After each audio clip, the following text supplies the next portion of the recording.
Pinagpalang araw sa inyo, Kabanong, at ganun din naman po sa inyong mga tagapakinig, ang lahat ng mga kaabangers po natin.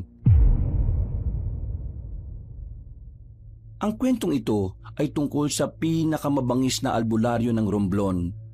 Ang albularyo na masasabi kong kinatatakutan talaga ng mga aswang noon. Siya si Densyo, ang aking lolo sa side ng mama ko. Tawagin niyo na lang akong Alfred. Hindi ko tunay na pangalan. Nakatira kami noon sa Romblon. Mula nang mamatay ang mama ko sa sakit sa baga at mula nang iwan naman ako ng tatay ko kay Lolo Densyo, ang lolo ko na talaga ang kinagisnan ko. Siya na ang kinilala ko bilang mga magulang. Maayos naman ang buhay ko sa kanya. Kahit na hindi naman kami mayaman, hindi ko naramdaman na hirap kami sa buhay. May kinikita naman si Lolo sa pag-aalbularyo niya. Kilala na rin naman kasi siya sa probinsya namin kasi ang dami na rin niyang natulungan. Saan ka na naman nanggaling, Alfred? Diyan lang po, Lo. Anong dyan lang? Tingnan mo yung sinaing mo rito, ah. Kung hindi ko pa napansin, baka mamaya kumain na tayo ng sunog. Ay, oo nga pala. Naku, pasensya na po, Lo. Saan ka nga ba galing? Yun ang tanong ko. O no, sa bilyaran lang.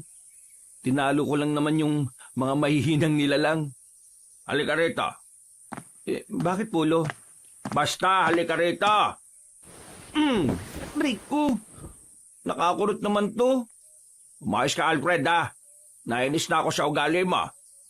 Pinababayaan mo yung sinasaing mo rito para lang sa bilyar-bilyar na yan. Batuin kita ng marmol na bola doon, Lo, kalma.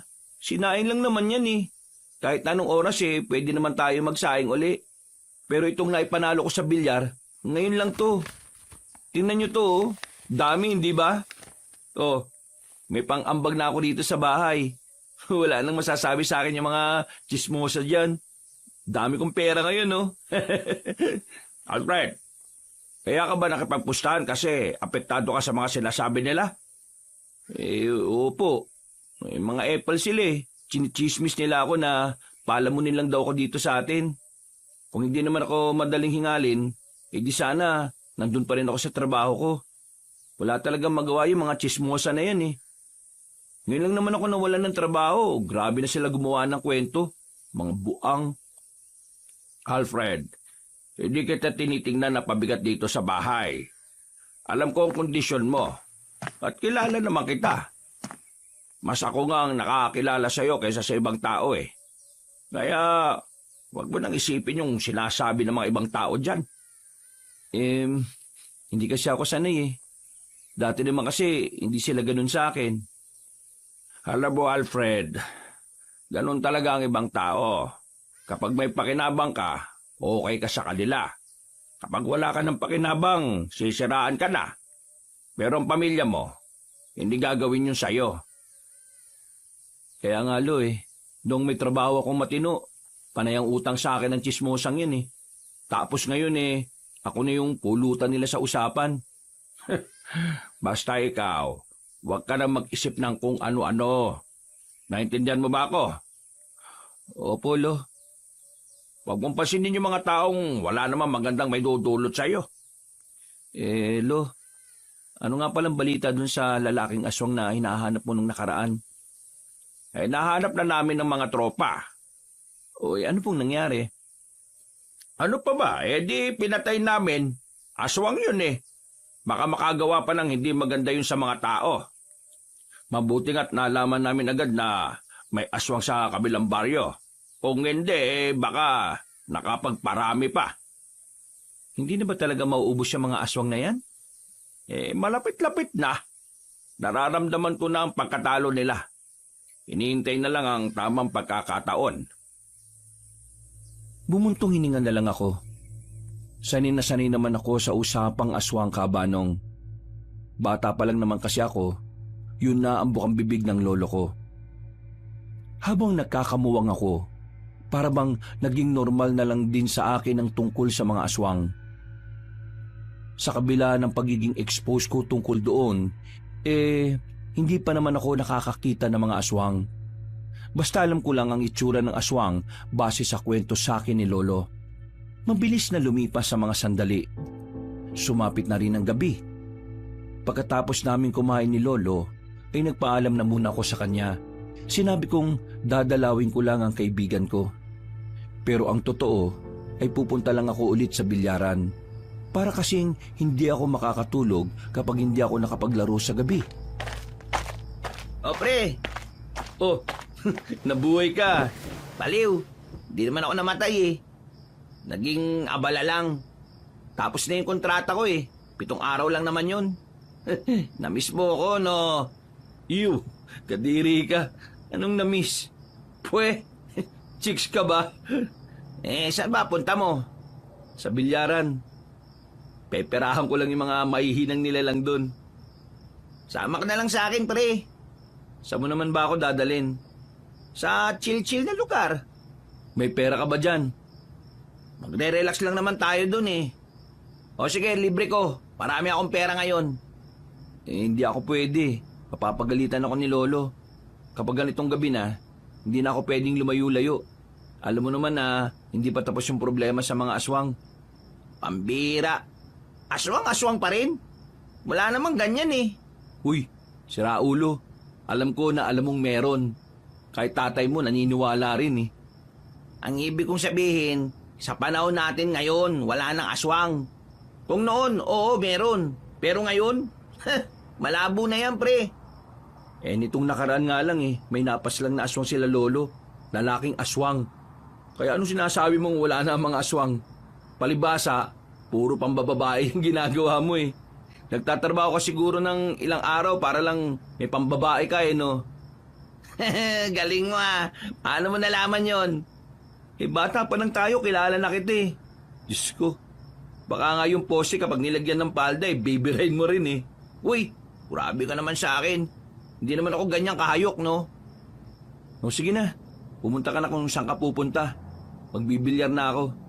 O sige, sama na lang ako sa'yo. Boring kapag wala akong kasama eh. Alam mo, para matuwa ako sa'yo, ikaw na lang ang pumusta sa akin. Yung pera mo, gagawin kong pera ko. Ha? Yung pera mo, pararamihin natin. We, sigurado ka dyan. Baka naman mamaya eh, hindi ka naman pala marunong. Yan ang napapala mo nang mawala ng 1 linggo eh. Hindi mo na alam kung gaano ako kagaling. Inakbayan ko na lamang si Francis at saka naglakad na rin kami. Sabik na akong may pakita sa kanya kung gaano ako kagaling. Pagdating namin sa bilyaran, merong kaagad akong nakalaban. Pumila-pila pa talaga sila pero hindi naman magagaling. Kaya wala pang 1 oras, pumaldo na kaagad kami ni Francis. Pero meron pang isang humabol sa akin na isang lalaki. Kinalaban niya ako. Pinagbigyan ko naman kasi unang tingin ko sa kanya para siyang hindi marunong. Parang batang nagmamarunong lang. Pero nagulat kaming lahat nang ipakita niya ang galing niya. Nakadalawang laro kami. Hindi ko na pinalagan pagkatapos. Nararamdaman ko na kasing mauubos niya yung napanalunan namin. Napatingin ako ng maigi sa lalaki. Sa hindi malamang dahilan, meron akong naramdamang kakaiba sa kanya. Ang sabi pa ng iba, hindi naman daw talaga taga sa amin ang lalaking yun. Kaya medyo nagduda na ako. Nakita kasi ako ng mga sinyales sa lalaking yun. Uy, bakit ba natin sinusundan yung lalaking yan? Iba yung pakiramdam ko sa kanya eh. Pambira ka naman. Hindi mo lang matanggap na merong nakatapat sa'yo. Buang, wala akong pakialam kung natalo ko. Ano ba kasing problema mo sa lalaking yan? Pakiramdam ko kasi aswang siya. Diyos ko naman, pakiramdam mo lang naman pala eh. Wala ka namang ebidensya. Shh, ingay mo. Huwag ka na nga sumama kung marami kang sasabihin. Sige na, sasamahan na kita para malaman ko kung totoo nga ba yung sinasabi mo. Binilisan pa namin ang paglalakad hanggang sa makarating na kami sa sementeryo. Sa dulong bahagi kasi ng baryo namin ay naroon na ang libingan. Lumang sementeryo na yon kung tutuusin. abandonado na rin. Wala nang nangangalaga. Madilim sa parting ito, Kabanong. Kahit na may poste ng ilaw kasi ay hindi naman malakas. Napatigil kami sa paglalakad nang mapagtantong wala na ang sinusundan namin. Kahit si Francis ay hindi na rin makapaniwala. Baka sa mukha niya ang pagtataka. Bigla na lang kasing naglaho yung lalaki. O, di ba tiningnan mo na? Nawala, di ba? O, paano ipapaliwanag yun ngayon? Ha? Kailangan ko magpaliwanag? Ewan ko sa'yo. Lutang ka talaga lagi kausap. Mabuti pa, tulungan mo na lang akong hanapin yung lalaki. Kung aswang nga yung lalaki, ano naman ang gagawin natin? Ayan na natin. Baka mamaya mapahamak pa tayo eh. Sinabi ko naman kasi sa'yo na umuwi ka na para hindi ka madamay. Sama ka ng sama eh. Ngayon pa talaga ako pauuwiin. Paano kung ako naman yung sundan ng aswang? Maya-maya, may narinig silang mga kaluskos. Tol, ano yun? Sa likod ka lang. Kumuha na ako ng malaking bato sa gilid. Maigpit lang ang pagkakahawak ko doon. Pero maya-maya lang ay nawala na rin ang mga kaluskos. Nung una, inakala namin na baka bayawak lang yun. Marami-rami na kasi ang bayawak sa parteng yun ng sementeryo. Pero laking gulat na lang namin nang biglang merong lumabas na lalaki sa likuran namin. Pagharap namin, nahablot niya si Francis. Nang makita ko ang mukha niya, kitang-kita na aswang talaga ang itsura niya. Nagsalita pa ang aswang na yon at sinabi niya ang pangalan ko kahit si Francis naman ang hawak niya. Hindi na ako nagsayang ng pagkakataon, Kabanong. Binato ko sa mukha ang lalaking aswang. Tinamaan naman siya sa mukha dahilan para mabitiwan niya ang kaibigan ko. Hindi ako si Alfred. Ito si Alfred oh. Siya yung apo ni Mang Densyo. Ay gagi, sira ulo. Sinabi mo pa talaga? Ako napagkakamalan eh. Hoy, ikaw aswang! Anong kailangan mo sa akin? Hindi na nagsalita ang aswang na yon. Akmang aatake pa sana siya ulit nang bigla itong mataranta. Tumakbo na yon ng mabilis. Pagtingin namin sa likuran, ay kararating lang ni Lolo. Hindi na niya hinabol ang aswang at pinaubaya na lang sa mga kasama niya. Lo! Bakit ka ba nandito? Kanina kasi may nakita kong kahina-hinalang lalaki. Kaya yun, sinundan namin. At nakumpirma namin na aswang pala talaga. Nasaktan ba kayo? Hindi naman. Pero Lo, ako yata punteriya ng aswang na yun eh. Tama siya, Mang Densyo. Akala kasi ng aswang, ako si Alfred kaya ako yung hinila niya kanina. Kayong dalawa ha? Umuwi na muna kayo sa bahay. Bilis na! Wala na kaming sinayang na sandali. Agad naman kaming sumunod kay Lolo. Nang makauwi kami ay pinag-usapan namin ang nangyari habang nagkakape. Inuumpisa na ng mga kalaban. Ang alin, Lo? Nagsisimula na silang gumati sa dami ng mga napaslang ko doon. Bakit ako yung punteriya nila? Malamang, ikaw ang uunahin nila kasi ikaw lang naman ang pamilya ko. Di ang mga aswang po pala, mga traidor at duwag. Kasi inuuna nila yung wala naman talagang kasalanan sa kanila eh. Traidor, oo. Madalas, patalikod sila kung lumaban. Pero hindi sila duwag. Matatapang at mababangis sa mga aswang. Sadyang mapanlinlang at tuso lang talaga mga nilalang na yon. Lo, ibig sabihin lang pala nito, nasa alanganin na rin ang buhay ko. Mismo! Ano ang gagawin ko? Ano sa tingin mo? Lo, gusto ko na rin matuto. Maging kagaya nyo. Turuan nyo na kasi ako. Sigurado ka na ba sa sinasabi mo? Hindi biro ang maging kagaya ko, Alfred. Kung ito na lang talaga ang paraan para maprotektahan kita at ang sarili ko, kailangan ko maging kagaya nyo. Pre, hindi ako kasama sa poprotektahan mo? Kaya sumama ka na rin dito para protektahan mo rin ang sarili mo. Gara mo! Wag na uy! Kaimik buhay ko eh. Ang pagharap sa mga aswang, ay para mo na ring inilalagay sa hukay ang kabilang paa mo. Kaya pag-isipan mo ng maigi ang desisyon mo, Alfred. Hindi naman kita minamadali. Kaya may sapat kang oras para magnilay-nilay. Ang gusto ko lang ngayon, mag-iingat ka palagi. Lalong-lalo na kapag nasa labas ka at hindi mo ako kasama. Tumango na lamang ako bilang tugon sa sinabi ni Lolo. Maya-maya lang din ay pinauwi na namin si Francis. Gusto pa nga sanang magpahatid pero hindi na ako pumayag. Tinamad na rin kasi ako maglakad. At matapos din ang nangyari, nakaramdam na rin ako ng takot. Makalipas pa ang ilang araw, wala naman ang aswang na lumapit sa akin. Hindi ko alam pero pakiramdam ko rin ay nakatulong ang mga pangontra na pinasuot sa akin ni Lolo. Pero ang sabi niya sa akin, huwag kong iasa palagi ang kaligtasan ko sa pangontra sa lahat ng oras. May mga pagkakataon daw kasi na ang mga aswang ay hindi tinatablan. Depende raw sa uri. Kumusta? Anong balita sa pagbumuni-muni mo?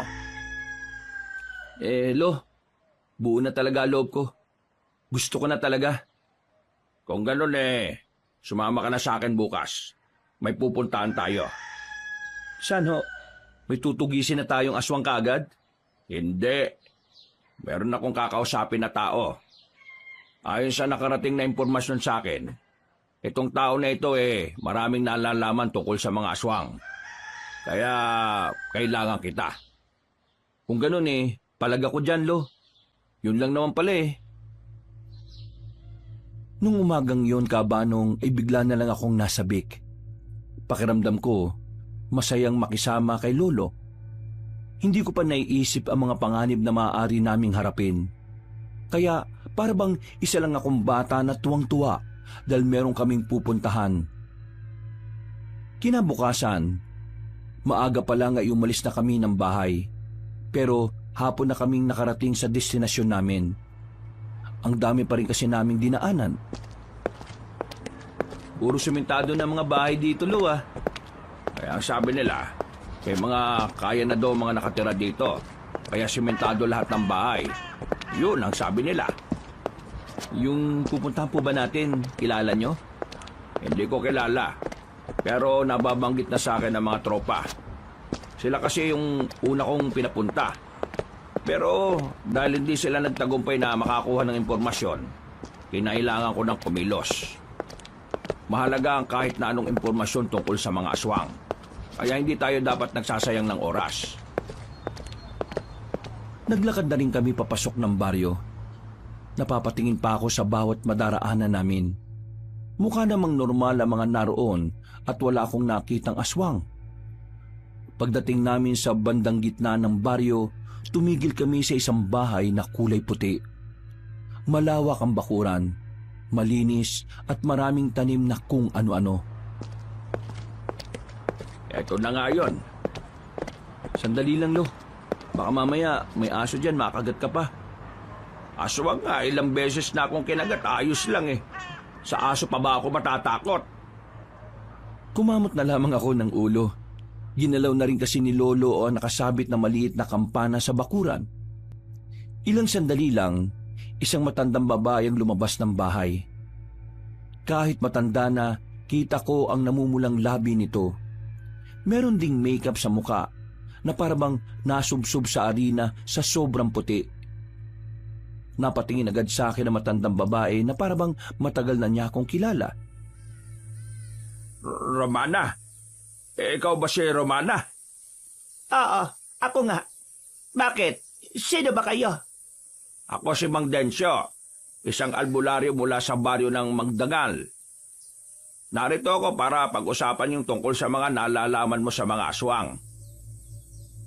Sa halip na kay Lolo ang tingin nito, Kabanong, dumako ang tingin niya sa akin. Nakakaramdam ako ng pagkailang noon sa kung papaano niya pasadahan ang buong katawang ko.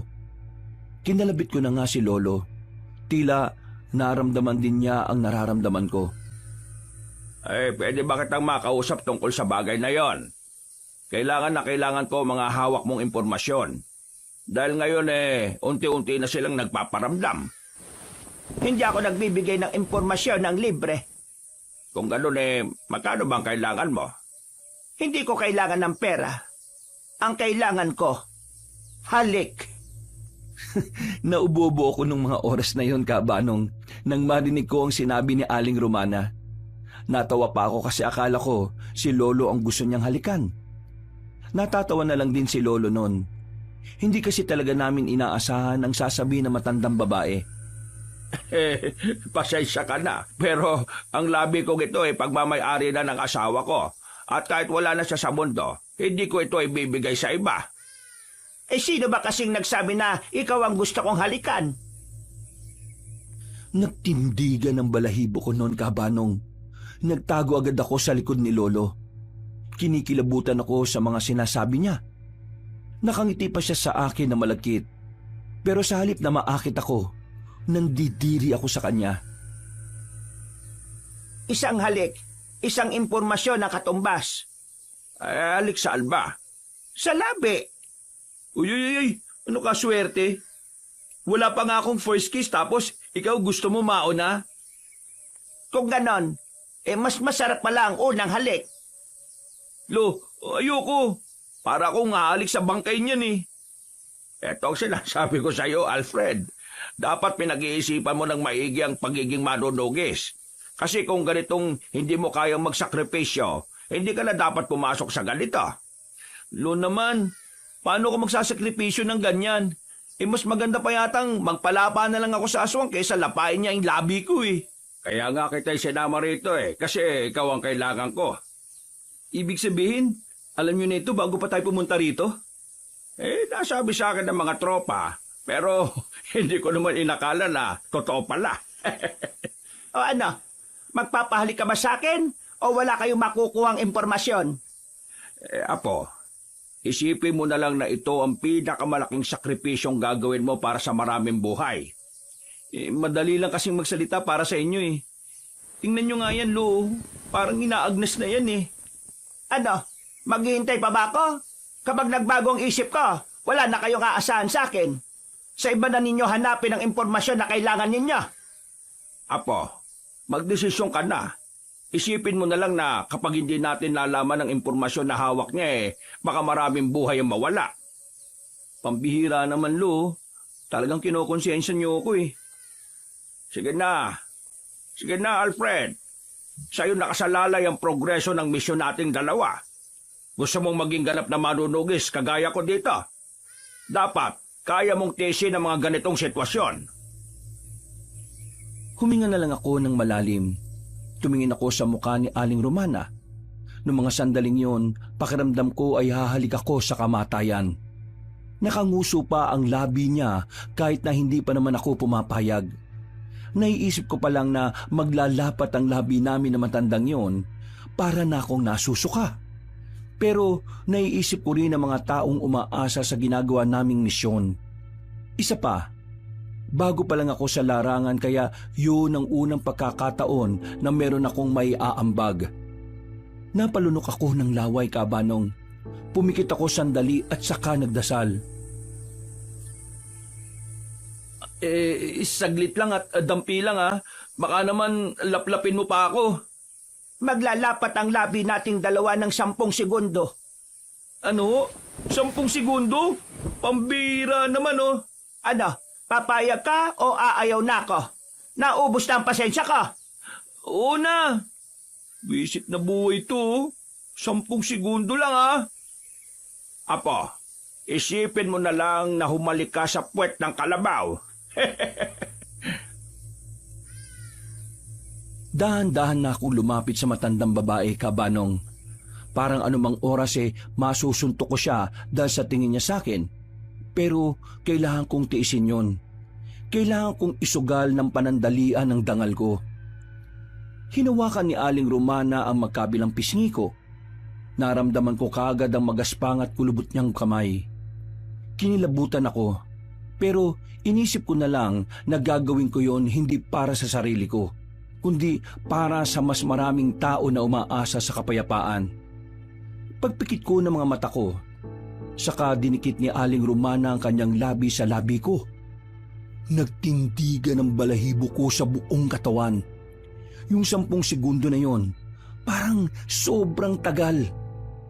Nang matapos na ang bilang ni Lolo, tinulak ko kagad si Aling Romana. Walang ya. Kailan ka ba uling nag-toothbrush? Amoy tae ang bibig mo eh. Sus, kunwari ka pa. Gusto mo rin naman. At pwede ba? Huwag ka nang maging maarte. Ngayon ka na nga lang nagkaroon ng unang halik nag-iinarte ka pa. Pasalamat ka nga may humalik sa'yo. Ano ho? Pasalamat? Ako magpapasalamat? Kung kasing ganda ka ni Maui Taylor, baka magpasalamat pa ako. Mukha kang ang uugod-ugod na parang pet na kulubot eh. O sige na, tama na yan. Kailangan na namin ng impormasyon na hawak mo. Sige, sumunod kayo sa akin. Kakaiba ang araw na ito. Ang sarap! Makilang ulit akong dumura-dura noong mga sandaling yon, Kabanong. Parang kahit dumura ako ng dumura ay nalalasahan ko pa rin ang labi niya. Pagpasok namin sa bahay niya, ay pinaghandaan niya kami ng mainit na tsaa. Hindi ako uminom kasi baka may pampatulog siyang inilagay doon. Anong nalalaman mo tungkol sa mga aswang? Ang pinuno ng mga aswang ay si Sicario. Sicario? Saan mo naman nalaman ito? Lahat ng sasabihin ko sa inyo ay galing lang din sa mga informant ko. Informant? Hanep.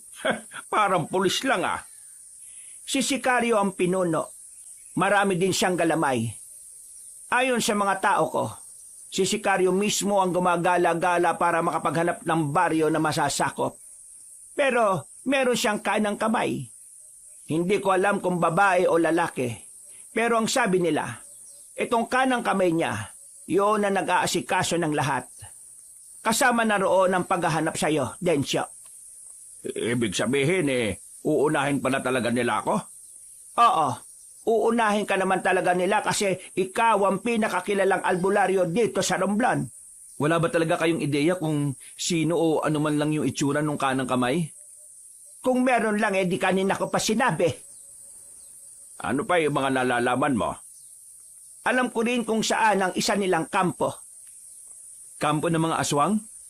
Oo, pero itong natuklasan ng mga tao ko, hindi pa yon ang pinagkukutaan nila. Marami silang lugar, pero yun lang ang nag-iisang nalaman namin. Sabihin mo, saan matatagpuan yung lugar na yon? Ibibigay ko sa iyo mamaya ang address kung saan makikita ang lugar. Pero may kailangan ka pang malaman, Densyo. Kailangang malaman? Ano yon? Kaya kanila gustong patayin ay dahil gusto nilang malaman kung nasa ng itim na itlog. Itim na itlog? May ganun ba? Ang itim na itlog ay ang galing sa isang itim na sigbin. Ang itim na sigbin ay bibihira lang at pinaniniwalaang ang itlog ng itim na sigbin ay nakakapagbigay ng kakaibang lakas sa kung sino man ang kakain ng itim na itlog. Hindi lang pampalakas ng katawan nila ang itim na itlog. Sinasabi mo bang kulang pa ang kaalaman ko tungkol sa bagay na yon? Ang itim na itlog ay mabisa rin para makagawa ng mga makabago at mas mababangis na aswang. Ibig sabihin, balak din nilang gumawa ng hukbo ng marami at mas malalakas na aswang? Nakuha mo, baby! Huwag mo nga akong tawagin ng ganyan. Kadiri! Ang problema, hindi ko rin naman alam kung nasaan ang itim na itlog. Alam mo ba kung nasaan? Hindi ko rin alam. Kaya nga dapat maunahan ninyo ang mga aswang na mahanap yon. Dahil kapag yon ay napunta sa kanilang kamay, mas mahihirapan na kayong manalo sa haharapin nyong laban. Nakita kong bumuntong hininga na lang din si Lolo. Sa buong buhay ko, yun ang unang beses na nakita ko siyang parang kinakabahan. Kadalasan kasi, nagagawa niya pang magyabang kapag meron silang kailangang paslangin na aswang. Marami pa silang napag-usapan ni Aling Romana pero hindi naman na ganoon kaimportante. Kaya mga ilang sandali lang ay natapos na rin sila. Bumuntong hininga na lang ako dahil tumitingin-tingin pa rin sa akin ang matandang babae. Kinikilabutan talaga ako kapag naalala ko ang bagay na yon. Magaling ang ginawa mo kanina, ha? Kung hindi dahil sa'yo, hindi natin malalaman kung ano ang tunay na pakay ng mga aswang. Lo, first kiss ang nawala sa akin. Kasalanan mo to eh. Hoy, ayaw mo nun. Hindi mo basta makakalimutan ang unang halik mo. Huwag ka na nga lang maingay, Lo. Baka naman sabihin mo pa to kay Francis, ha? Abay, oo naman. Makakaasa kang si Francis lang ang makakaalam. Huwag naman. Nako, biro lang naman ikaw talaga, oh. Pareho na lamang kaming natawan ni Lolo noong mga oras na yon. Mga bandang tanghali, nakabalik na rin kami sa baryo namin. Nanakitang pa ako sa kakalakad. Wala na kasi kaming nasakyang pabalik dahil gumarahay muna ang mga tricycle driver. Pagbukas namin ng bahay namin, nagulat ako nang merong kaming abutan na matangkad na lalaki. Nakaupo siya sa katre. Nakadikwatro na akala mo pagmamay-ari niya ang bahay. Sino ka? Hindi ako sinuka, iniri ako. Lo, sino naman to? Si Dabong, ang isa sa mga pinagkakatiwalaan ko sa samahan. Akala ko ba ako ang kanang kamay mo? Yo! Yap, yo! Ako ang kanang kamay ni Mang Densyo. Kung gusto mo, ikaw na lang ang kaliwang paa. Lo, palabasin mo na nga to. Dabong, paano ka nakapasok dito nakakandado naman tong harapan? Nakabukas naman yung bintana niyo sa likuran. Hindi mo sinara? Nakalimutan ko, Lo eh. Ay, ano bang kailangan mo? Meron lang naman akong mahalagang balita. Mahalagang balita? Oo, sobrang halaga. Mas mahalaga pa sa apo mo. Hoy, umayos ka sa pananalita mo ha. Kahit mas matangkad ka sa akin, kaya kitang balyahin. Oh, kalma ka lang. Ayaw kong manakit ngayon eh. Ano ba yung magandang balita na sinasabi mo? May mga napas lang kaming aswang sa kabilang nayon. Napas lang na namin yung pinapahabol mo sa akin. Ay mabuti naman kung ganon. Alfred, yun yung aswang na umatake sa inyo ni Francis. Patay na. Dapat ka magpasalamat sa akin kasi pinangunahan ko yun. Ha? Ay, di salamat. Total, nandito ka na naman. Dito ka na rin kumain. Hinila ko si Lolo palabas ng bahay namin. Sa mukha pa lang kasi ng lalaking nasa bahay namin noon, parang hindi na mapagkakatiwalaan. Parang hindi gagawa na mabuti. Lo, sigurado ba kayo sa lalaking yon? Parang hindi mapagkakatiwalaan yung mukha eh. Matagal ko lang kilala si Dabong. Wala kang dapat ikabahala sa kanya. Hindi ba magnanakaw yan? Hindi naman. Matino naman siyang tao. Pero buraot nga lang. Buraot? Oo, buraot. Madalas mangingi ng kung ano-ano kahit na meron naman siyang pera. Oh, tara na. Maganda na tayo ng makakain. Napailing na lang ako nung sandaling yon, Kabanong. Kahit na hindi ako komportable na merong ibang tao sa bahay, kailangan kong tiisin yun dahil bisita yon ni Lolo. Pero hindi ko maiwasang hindi mainggit. Parang mas pinagkakatiwalaan pa kasi siya ni Lolo kaysa sa akin. Kaya mula nung araw na yon, tinaga ko sa isipan ko na magiging magaling din ako kagaya nila. Isang linggo ang nakalipas, wala akong ibang ginawa kundi ang magsanay at mag-aral tungkol sa mga ginagawa ng isang manunugis. Nabibigla na nga lang din si Lolo na marami na rin akong nalalaman. Aalis kayo mamaya ni Dabong ha. Sasama ka sa kanya. Ho? Bakit naman ako sasama sa kanya? Kailangan mo siyang samahan kasi mabibigat ang kukunin ninyo. Kaya niya na yun. Mga itak ang kukunin niya. Hindi niya kakayanin kung 2 sako ang bitbit niya tapos matatalim pang nasa loob. Kung kayanin man niya, ay baka abutin siya ng siyam-siyam. Laking tao naman nun eh. Bakit ba ayaw mo sa kanya? Hindi ko talaga sa trip na nandito siya eh. Sos, nagsiselos ka ba na siya ang kanang kamay ko? Yang sabi niyo kasi sa akin, ako ang kanang kamay niyo. Tapos, meron ka na palang kanang kamay. mas maalam si Dabong kaysa sayo dahil noon pa man manunugis na siya. At ang mga taong maraming kaalaman ang mas nagiging epektibo. Hindi pala ako epektibo. Hindi naman sa ganon. Ang sinasabi ko lang, marami-rami ka pang aaralin. Huwag kayong mag-alala, Lo. Papatunayan ko sa inyo na pwede mo rin akong maging kanang kamay. Masama ang loob ko nung oras na yon. Kaya bago pa humaba ang usapan, naisipan ko na lang na umalis. Pinuntahan ko na lang ang kaibigan kong si Francis. Wala rin naman kasi akong ganang magbilyar nung oras na yon. Anong sinabi mo? Hindi ka na paborito ng lolo mo? Para ka naman bata na nagmamaktol, pre. Anong parang batang nagmamaktol? Nakakainis kasi. Bigla-bigla na lang dumating yun sa buhay namin. Parang nasasapawan tuloy ako. Anong nasaasapawan? Magaling talaga siguro yun kaya hindi ka magawang pagkatiwalaan ng lolo mo. Huy, kaibigan ba talaga kita o hindi? Bakit parang hindi mo naman ako kinakampihan? Hindi naman kasi kalaban yung Dabong eh. Kakampi nyo siya. Pride mo lang talaga yung kalaban mo. Hindi mo matanggap na may mas magaling sa'yo. Hindi mo matanggap na mas sumahanga ang lolo mo ron kaysa sa'yo. Pero pre sa halip na tinuturing mo siyang kakompetensya, ituring mo siyang kakampi. Kasi wala kayong matatapos sa trabaho kung kalaban ang tingin mo sa kanya na dapat kaibigan. Ay nako, ewan ko sa'yo.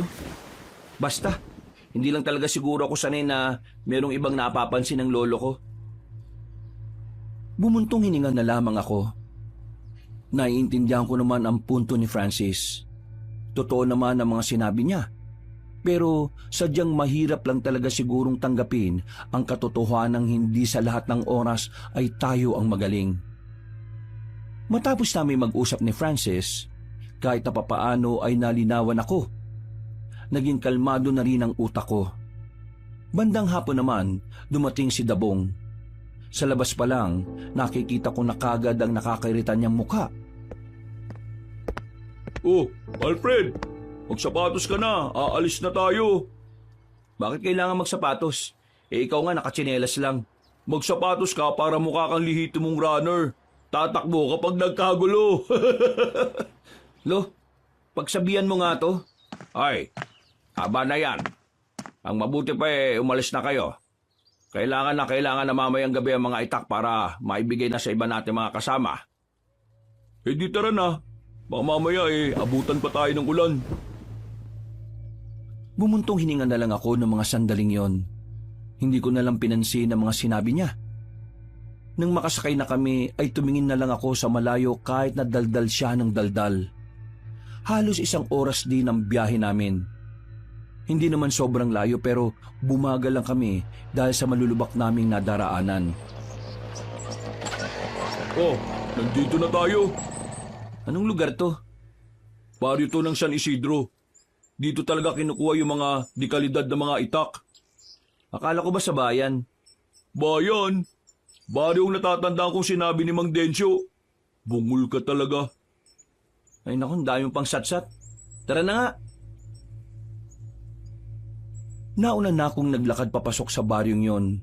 Pero bigla ko na lang nakabanggaan ng isang babae. Muntikan pa siyang matumba. Pero buti na lang ay nasalo siya kagad ni Dabong. Ayos ka lang ba, miss?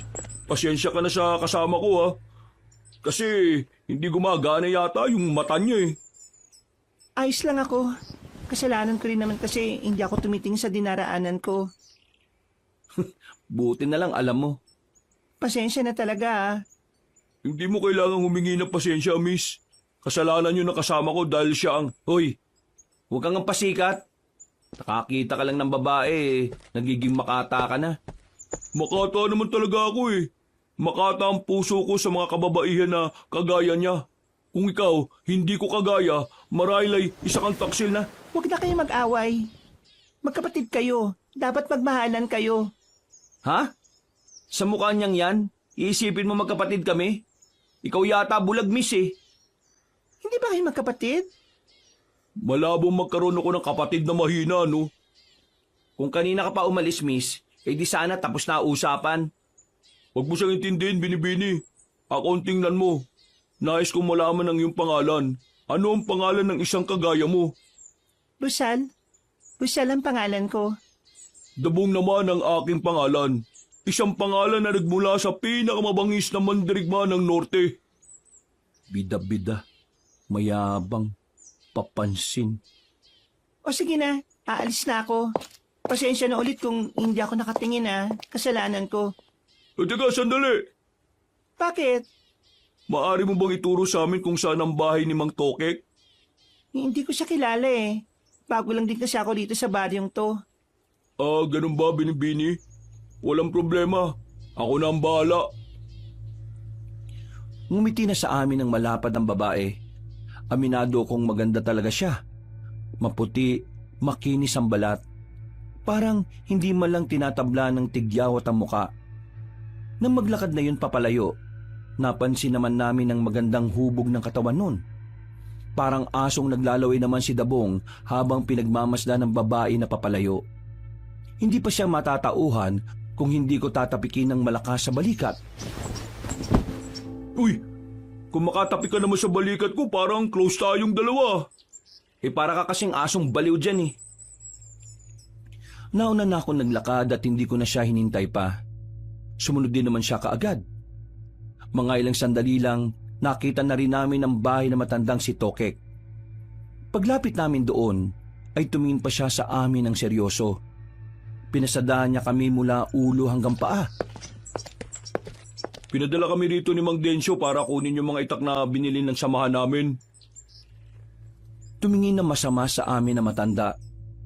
Pero sinenyasan niya lang kami na sumunod. Dinala niya kami sa maliit na warehouse.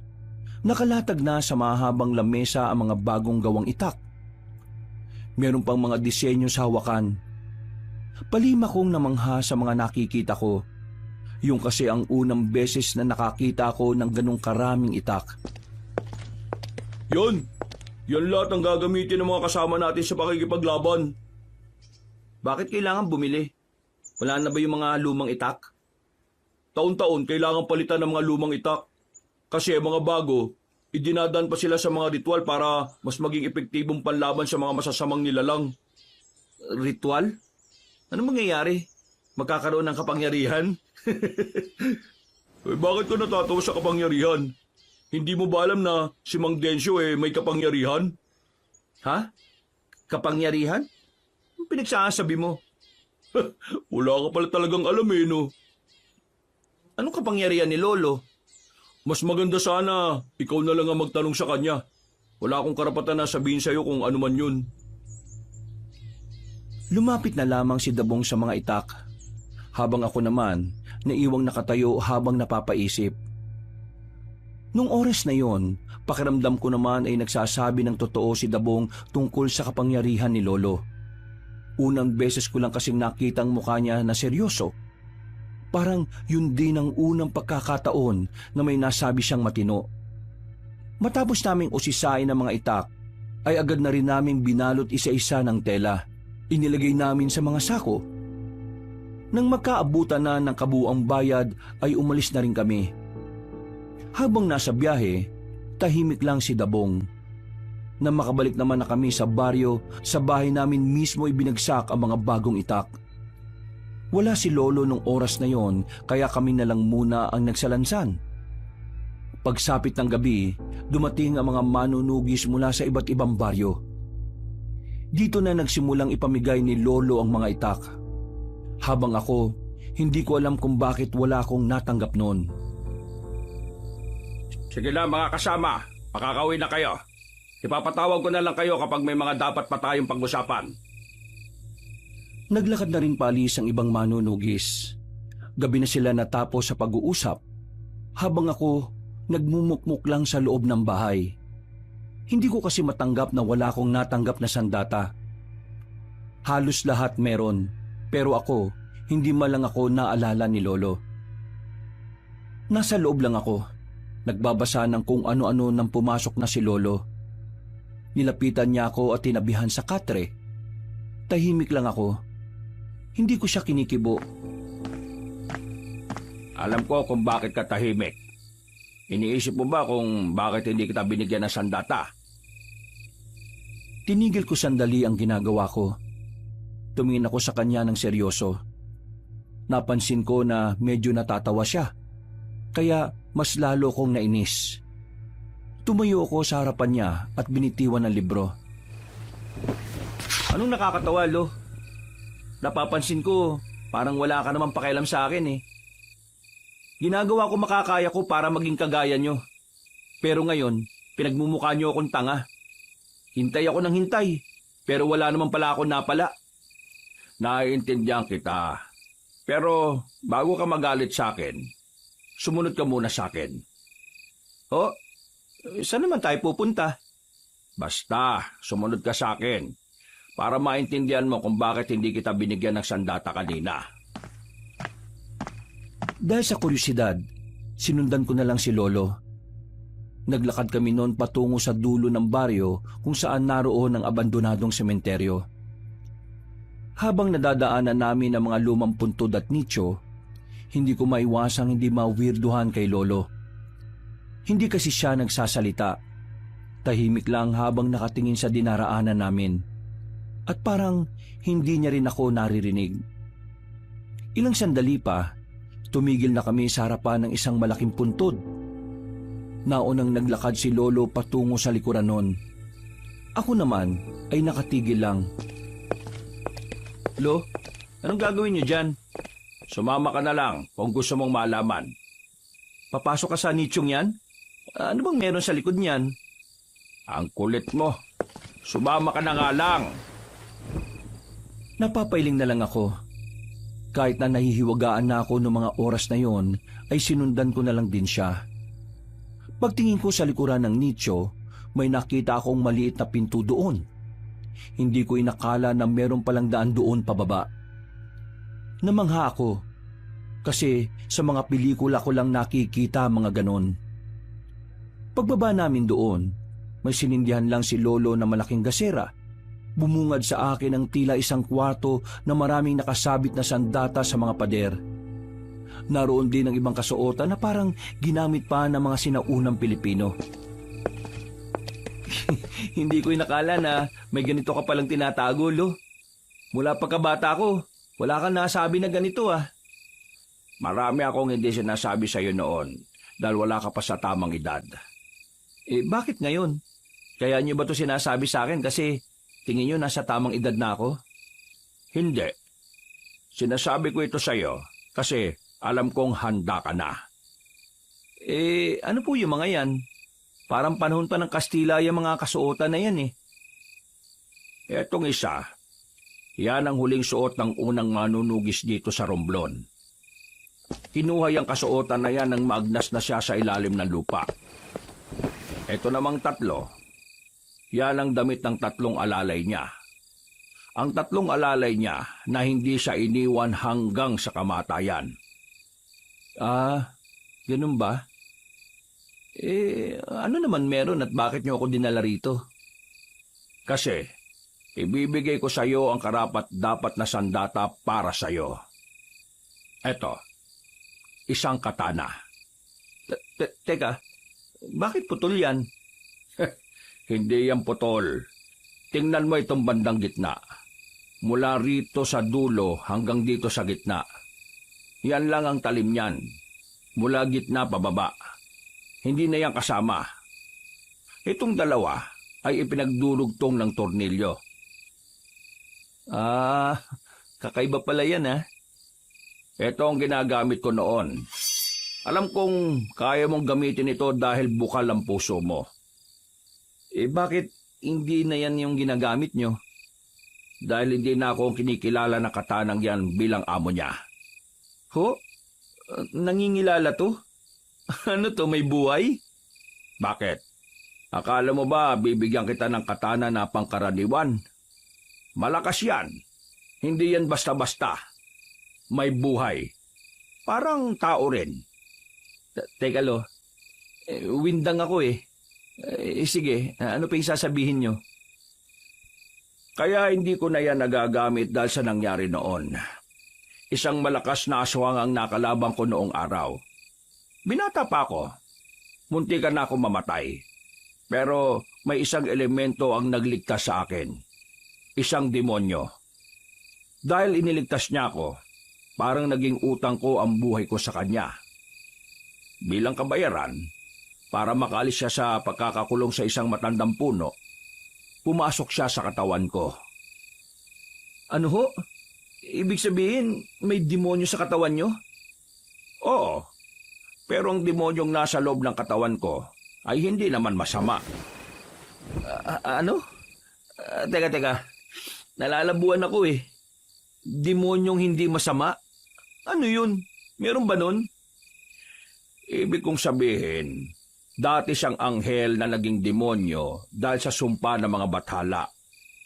Ang demonyong nasa loob ko ay parang naging gabay ko na rin sa paglipas ng panahon. Ilang beses na akong naging pero ilang beses din akong nabuhay. Lahat ng iyon dahil sa kanya. Para ka palang immortal no? Ayos naman pala yan, Lo. Pero meron din naman itong masamang epekto. Nako naman. Ano naman yun? Kung minsan, nararamdaman ko na lang na parang may mga gusto kong gawin. Mga bagay na hindi magagawa ng isang normal na tao. Kagaya na lang ng pumatay. Akala ko ba dating anghel yung demonyo na nasa katawan nyo? Oo, pero dahil naging demonyo na siya, mas lamang ang kasamaan sa kanya. Mabuti na lang sa paglipas ng mga panahon, nagagawa ko na rin pagharian ng sarili kong katawan. Minsan, nararamdaman ko na parang sasakupin niya ang katawan ko. Pero nagagawa ko rin naman kagad ng paraan para hindi niya ako makontrol. Malaki rin naman ang naitutulong niya sa akin. Ang kapangyarihan niya ang nagagamit ko kapag may mga nakakalaban akong bigating aswang. Lo, sigurado ba kayong ayos lang kayo? Nag-aalala kasi ako para sa inyo eh. Ngayong nalaman ko na yung tinatago nyo, nababahala ako na baka yung nasa katawan pa ninyong maging dahilan para mapahama kayo. Ayos lang naman ako. Matagal ko naman ng kontrolado ang sarili kong katawan, kaya wala kang dapat ikabahala. Kailan ba mawawala yung demonyong yan sa loob ng katawan nyo? Hindi ko rin alam. Siguro kapag nakahanap na siya ng bagong malilipatan. Isang malalim na paghinga na lamang ang nagawa ko, Kabanong. Pakiramdam ko ng mga oras na yon ay mamumuti ang lahat ng buhok ko sa katawan. Sobra ako nawindang. Sobra akong nakonsumi sa mga kaganapan. Ang bilis ng mga eksena at nagsasabay-sabay pa lahat ng mga lumulutang na sikreto. Tinanggap ko ang katana na bigay ni Lolo. Nawala ng tampo ko sa kanya. Natuwa ako kasi espesyal na sandata pala ang bibigay niya sa akin. Nang umalis na kami roon, hindi pa rin maalis sa mga mata ko sa sandata hanggang sa makauwi na kami. Ang sabi ni Lolo, magagamit ko raw ang sandatang yon dahil habang tumatagal, palapit na ng palapit ang nakaambang labanan ng mga aswang at manunugis. Uy! Bisit ka Magugulutin ka pala. Iwas-iwas ka sa pagkakape. Bakit ka ba nagugulat? Anong oras na Anong kailangan mo? Muntikan na akong atakin sa puso ng mga sandaling yon. Bigla na lang kasing lumitaw sa bintana si Dabong. Buti na lang ay hindi ko siya tinagaan ng katana. Sumama ka sa akin. Dali. Ha? Meron ako namataan na aswang sa isang liblib na lugar kung saan may nakatirik na bahay. Sumama ka para masubukan natin lahat ng ininsayo mo at para masubukan natin yung katana mo. Ayoko. Wala naman sinabi si Lolo sa akin na pwede akong... Sige na, Alfred. Sumama ka na. Napakamot na lang ako sa ulo nang biglang nagising pala si Lolo. Pumayag siya sa gusto ni Dabong. Kahit na kinakabahan, sumama ako sa kanya. Dala ko ang katana. Magkahalong pagkasabik at pangamba ang nararamdaman ko. Kahit kasi nag-iinsayo at nag-aral na ako ng ilang araw, hindi ko rin pwedeng ikaila na iba rin talaga kapag marami ng karanasan. Ganyan na ganyan din ang pakiramdam ko nung unang beses akong isinama ni Mang Densyo. Kinakabahan. Pero kapag nasa labanan ka na, mawawala rin yan. Sabihin mo nga sa akin, anong klase makipaglaban si Lolo? Baka kapag nakita mo, humanga ka lalo. Kahit na may edad na lolo mo, sobrang galing, sobrang bilis. Dahil nga sa kapangyarihan na meron sa katawan niya. Hindi siya magawang tamaan ng mga aswang eh. Maliban na lang kapag malakas din yung kalaban niya. Gusto ko rin maging kagaya ni Lolo. Bukod sa gusto mong maging kagaya niya, may mas malalim ka bang dahilan? Kaya mo ginustong maging manunugis? Hindi ko alam. Basta sa ngayon, gusto ko maging kagaya niya. Kung gusto mong maging kasing galing niya ng mas mabilis, dapat alam mo ang pinakadahilan kung bakit gusto mong maging manunugis. Kasi, yun din ang ginawa ni Mang Densyo. Kaya sa kinilala bilang pinakamabangis na birador ng aswang. Noong mga sandaling yon, tila saka ko lang napagtanto kung gaano kasikat at kilala ang lolo ko. Alam ko kasi noon, pangkaraniwang manunugis lang siya. Akala ko normal lang na maraming napapatay na aswang si lolo. Pero hindi ko alam na matagal na pala talaga siyang tinitingala ng karamihan at matagal na rin siyang kinatatakutan ng mga aswang. Hindi nagtagal, narating na rin namin ang sinasabi ni Daboy na bahay. Nakatirik nga yon sa liblib na lugar. Napapalibutan na nagtataas ang punong kahoy. Yan ang bahay ng mga aswang.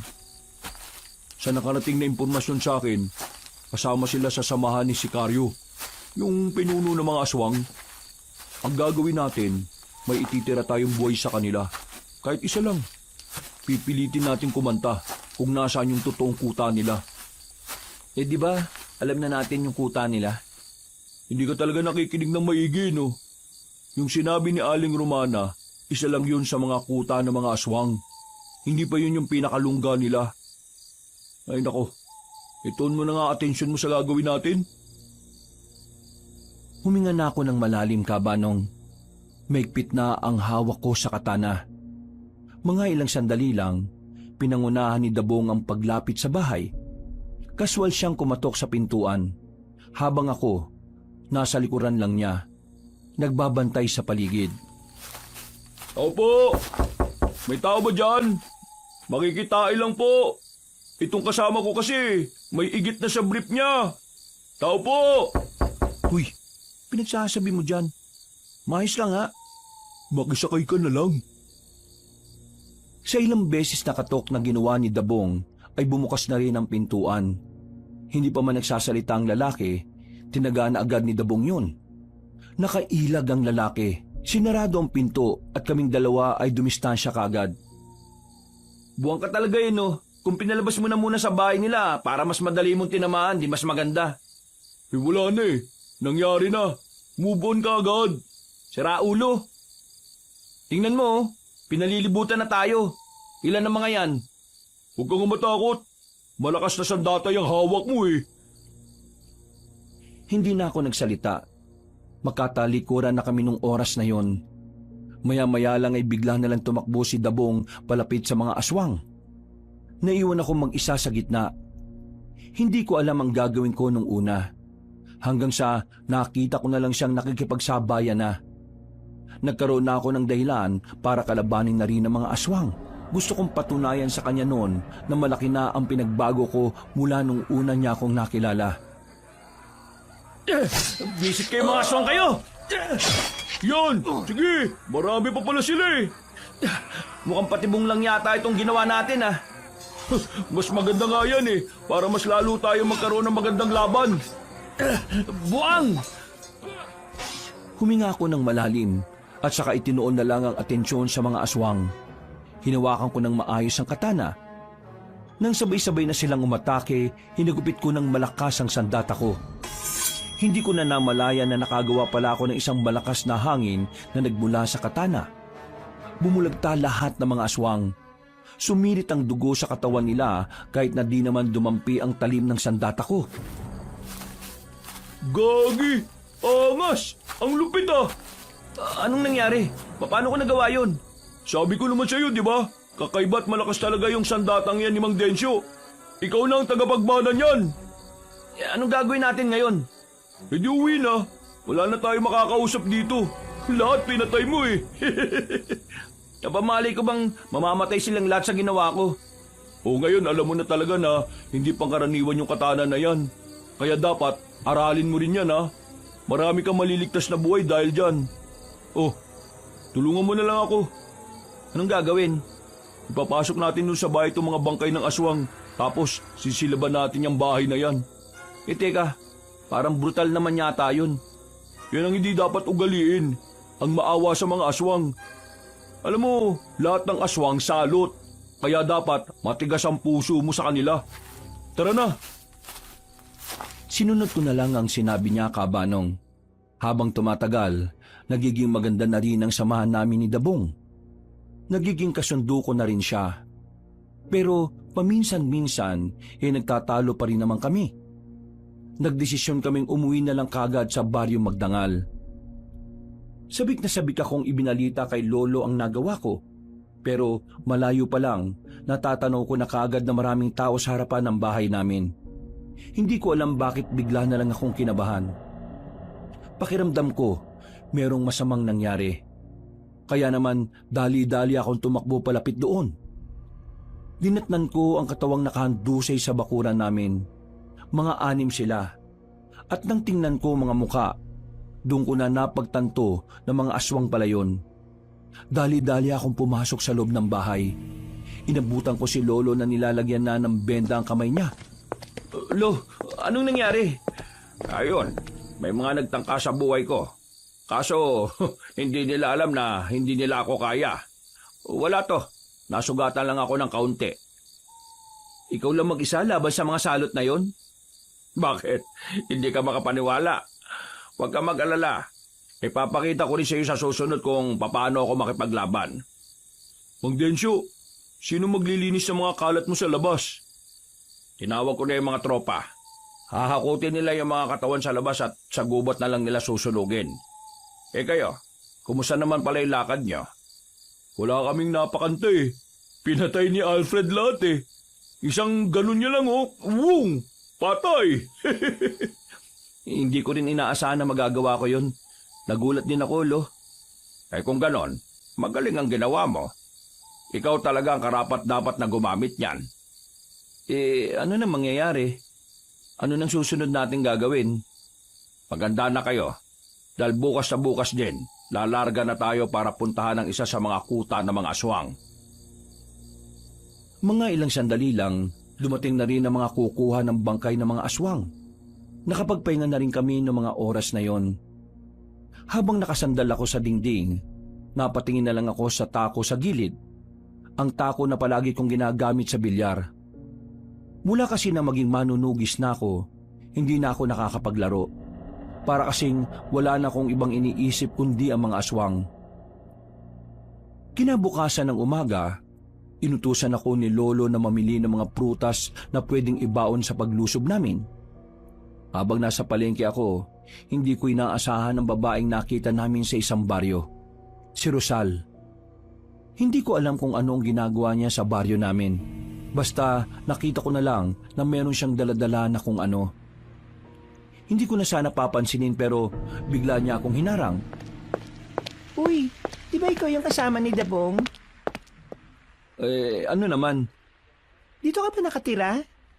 Oo, bakit? Dito rin ako nakatira eh.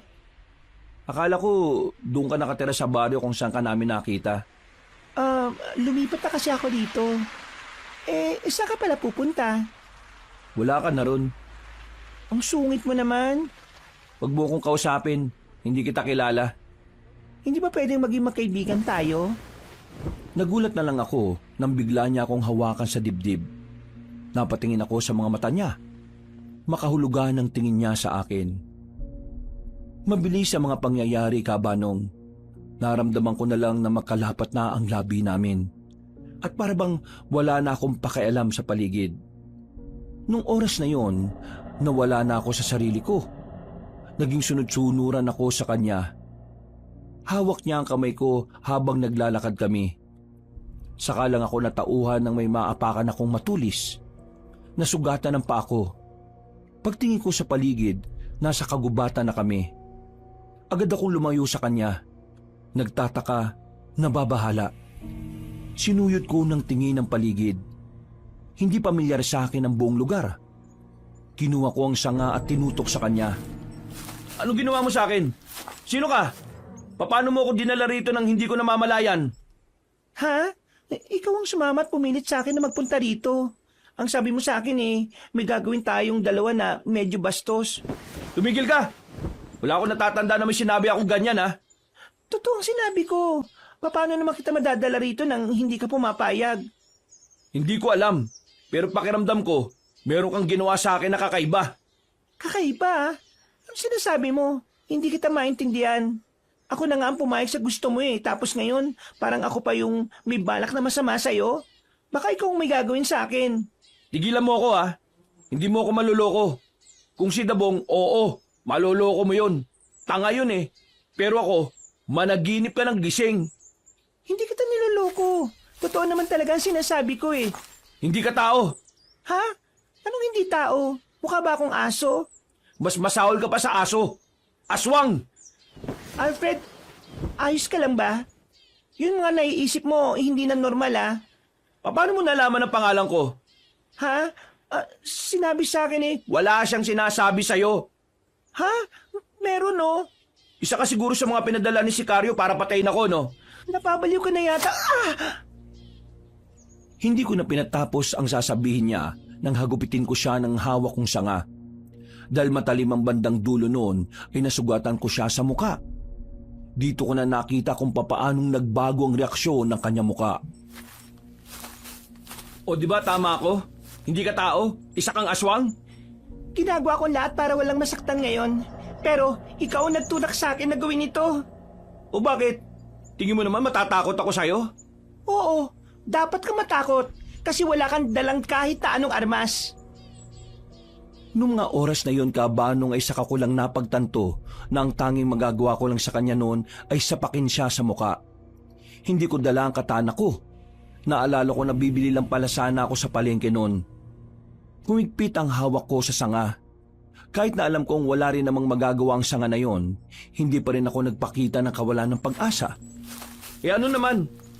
Kung ano man ang binabalak mo sa akin, hindi ko hayaang magawa mo yun. Nang ganun-ganun na lang. Sige, tingnan natin kung kakayanin mo ang gagawin ko sa'yo. Biglang nagbagong itsura ng pagmumukha niya. Nawala ng kagandahan nito. Kumulubot ang mukha nito. Dumami rin ang balahibo nitong itim sa katawan. Lumundag siya palapit sa akin. Hinampas ko siya ng sanga sa mukha. Pero naputo lang yon. Nang mahawakan ko siya sa balikat, sinuntok ko siya sa panga. Pero parang hindi siya tinablan. Kaya ang ginawa ko, dinakma ko ang dibdib niya. Malambot. Kahit ako nagulat din sa ginawa ko. Pero dahil doon, tila nawala siya sa sariling wisyo. Sinamantala ko ang pagkakataon kaya tinusok ko ang mga mata niya gamit ang daliri ko. Batid kong wala akong magiging laban sa kanya. Kaya noong mga oras na yon, mas pinili ko na lang na tumakbo. Nilakihan ko ang bawat takbang ko. Pero sadyang mabilis ang babaeng aswang. Agad niya akong nasundan at naharangan. Kahit pipikit-pikit ang mga mata niya, ay malakas naman ang kanyang pakiramdam. Talagang ginagalit mo ako, Subukan mo lumapit. Dadakmain ko ulit yan. Bago mo matakma to, datakmain ko rin yung mukha mo. Oh, baka nakakalimutan mo. Bawal mo akong patayin, di ba? Gusto ng pinuno nyo na bihagin lang ako para gamitin laban sa lolo ko. Oh, alam ko, no? Ganon ang plano ninyo. Sa sinabi kong yon, ay tila kumalma siya ng bahagya. Napagtanto niya rin siguro na hindi niya ako pwedeng panggigilan. Kaya naman kumuha na naman ako ng pagkakataon. Dinampot ko ang lupa sa gilid. Paghawak ko, naramdaman kong may malambot. Wala na akong pakialam kung may tae yun ng baka. Binato ko sa kanya at agad din namang lumapat sa mukha niya. Gigil na naman siya sa akin. Sa puntong yon ay nakatakbo na naman ako. Buong akala ko ay makakatakas na ako dahil nakarating na ako sa kalsada. Pero pagtingin ko roon, hindi rin ako pamilyar sa kalsadang yon. Visit naman talaga to. Nasaan na ba talaga ako? Mas madali niya akong makikita kapag nasa kalye ako. Kaya bumalik ako sa kagubatan. Nagtago na muna ako sa mga puno. Nagpahinga ako saglit dahil hingal na rin ako sa kakatakbo. Hindi nagtagal, nakita ko na siya ulit. Parang naamoy niya talaga kung nasaan ako. Tumingin ako sa gilid-gilid para maganap ulit ng pwedeng ipamprotekta sa sarili ko. Ang kaso nga lang, mga tain na naman ng kalabaw ang nakita ko sa gilid. Wala na akong choice. Kailangan kong gamitin yon para makaligtas ako. Nang makalapit na siya sa akin, dinakot ko ng 2 kamay ang dumi ng baka at saka sinampal ko sa mukha niya. Pakiramdam ko noon, sirang-sira na ang utak niya sa sobrang asar. Sobrang epektibo kasi noon dahil diring-diri siya. Natatawa nga ako noon dahil yun ang unang beses na nakakita ako ng aswang na sobrang arte. Wala namang gaanong amoy ang dumi ng baka dahil damo o dahon lang naman ang kinakain ng baka. Yan! Namnamin mo yan, buwisit ka! Habang hindi siya makagalaw dahil sa hilamos na ebak, dali-dali naman akong tumakbo. Bumalik na ako sa kalye. Sa sobrang pagnanais ko na makalayo kagad doon, hindi ko na nararamdaman ang sugat ko sa paa. Makalipas lang ang ilang sandali, tuluyan na rin akong nakalayo. Nakarating na ako sa terminal. Dito ko na napagtanto na hindi pala ako nakakalayo sa baryo namin. Nasa kabilang parte lang kami ng kung saan hindi ko rin masyadong napupuntahan. Umuwi ako sa bahay. 2:00 na ng hapon. Inabutan ko si Lolo at Dabong na nasa bakuran. Naroon din si Francis. Baka sa mukha nila ang pag-aalala. Saan ka ba galing? Inutusan lang kita kanina. Ilang oras na nakalipas pero ngayon ka lang bumalik. Ano ba nangyari? Pre, ano yung nasa kamay mo? Tae? Mukhang gumawa pa yata ng paso gamit ebak ah. Sira ulo. Itong nasa kamay ko ang ginamit ko para matakasan ko si Rosal. Siyedong Rosal. Teka, yung Rosal ba na sinasabi mo yung Rosal na nakilala natin dun sa Oo. Yun yung Rosal na minamanyak mo. Visit ka kasi. Bakit ako? Kung di mo na sana kinausap yung babaeng yon, edi sana hindi niya ako nakilala. Uy, ikaw tong nakabangga sa kanya Dapat kasi, nakatingin ka sa dinaraanan mo. Tapos ngayon, sinisisi mo ko. Planado lahat, Alfred. Balak na talaga niya mapanapit sa'yo. Ikaw ang target nila para gamitin laban sa akin. O sige, uwi na ako. Wala akong maintindihan Akala ko ba gusto mong sumali? Teka, sasali ka dito? Sigurado ka ba? Try lang. Tumigil ka. Hindi to laro, no? Buhay mo nakataya dito. Alam ko naman. Pero kaya lang naman ako sasali kasi gusto ko makatulong dito sa baryo natin. Nabalitaan ko kasi na may posibilidad na dumating dito mga aswang. Isipin mo na lang na dumating sila rito tapos ako mangmang. Di, isa lang ako sa walang kwentang mamamayan na pwede nilang lapain. Akalain mo yun. Ikaw naisip mo yun pero si Alfred hindi. Sa sinabing yun ni Francis, ay bigla kong napaisip, Kabanong. Tila ba, mas naintindihan ko na kung bakit kailangan kong labanan ng mga aswang. Ang dahilan ni Francis ay ang naging pundasyon ng pagiging manunugis ko. Sa isang iglap lang, nagkaroon ng saysayang mga gusto kong gawin bilang manunugis. Mukhang alam mo na ngayon kung ano ang papel mo bilang manunugis, Alfred. Tumango na lamang ako. Nang maging kalmado na ang kalooban ko, agad akong nagtungo sa dibombang tubig. Binuhusan ko kagad ang kamay ko. Pagkatapos, nagpahinga lang ako saglit. Naghihintay na lang na lumipas sa mga oras. Habang tulala at naiisip pa rin ang mga nangyayari sa kagubatan, nilapitan ako ni Francis. Pre, wag mo na lang sabihin na sinabi ko to sa iyo O bakit? Ano ba yan? Kanina kasi, nakita ko si Mang Densyo sa likod ng bahay ninyo. Nagiging kulay itim lahat ng mata. Tapos, nangingitim yung magkabilang kamay niya. Pre, aswang ba si Mang Densyo? Aswang ba lolo mo? Hindi siya aswang. Meron siyang kakaibang kondisyon sa sarili niya. Oh, saan ka naman pupunta? Dito ka lang. Gisingin mo yan si Dabong kapag aalis na. Kakausapin ko lang ang lolo sa loob. Tumango na lamang si Francis. Iniwan ko sila sa bakuran. Pinuntahan ko si Lolo sa loob na abalang naglilinis ng kanyang mga gamit. Napangiti pa siya sa akin nang makita ako. Umupo naman ako sa harapan niya. Lo, magtapat ka nga sa akin. Ayos ka lang ba? Yung demonyo dyan sa loob mo, ayos lang ba? Huminga ng malalim si Lolo at sandaling itinigil ang kanyang ginagawa. Napangiti siya ng papilit. Hindi na ako makakaila sa'yo.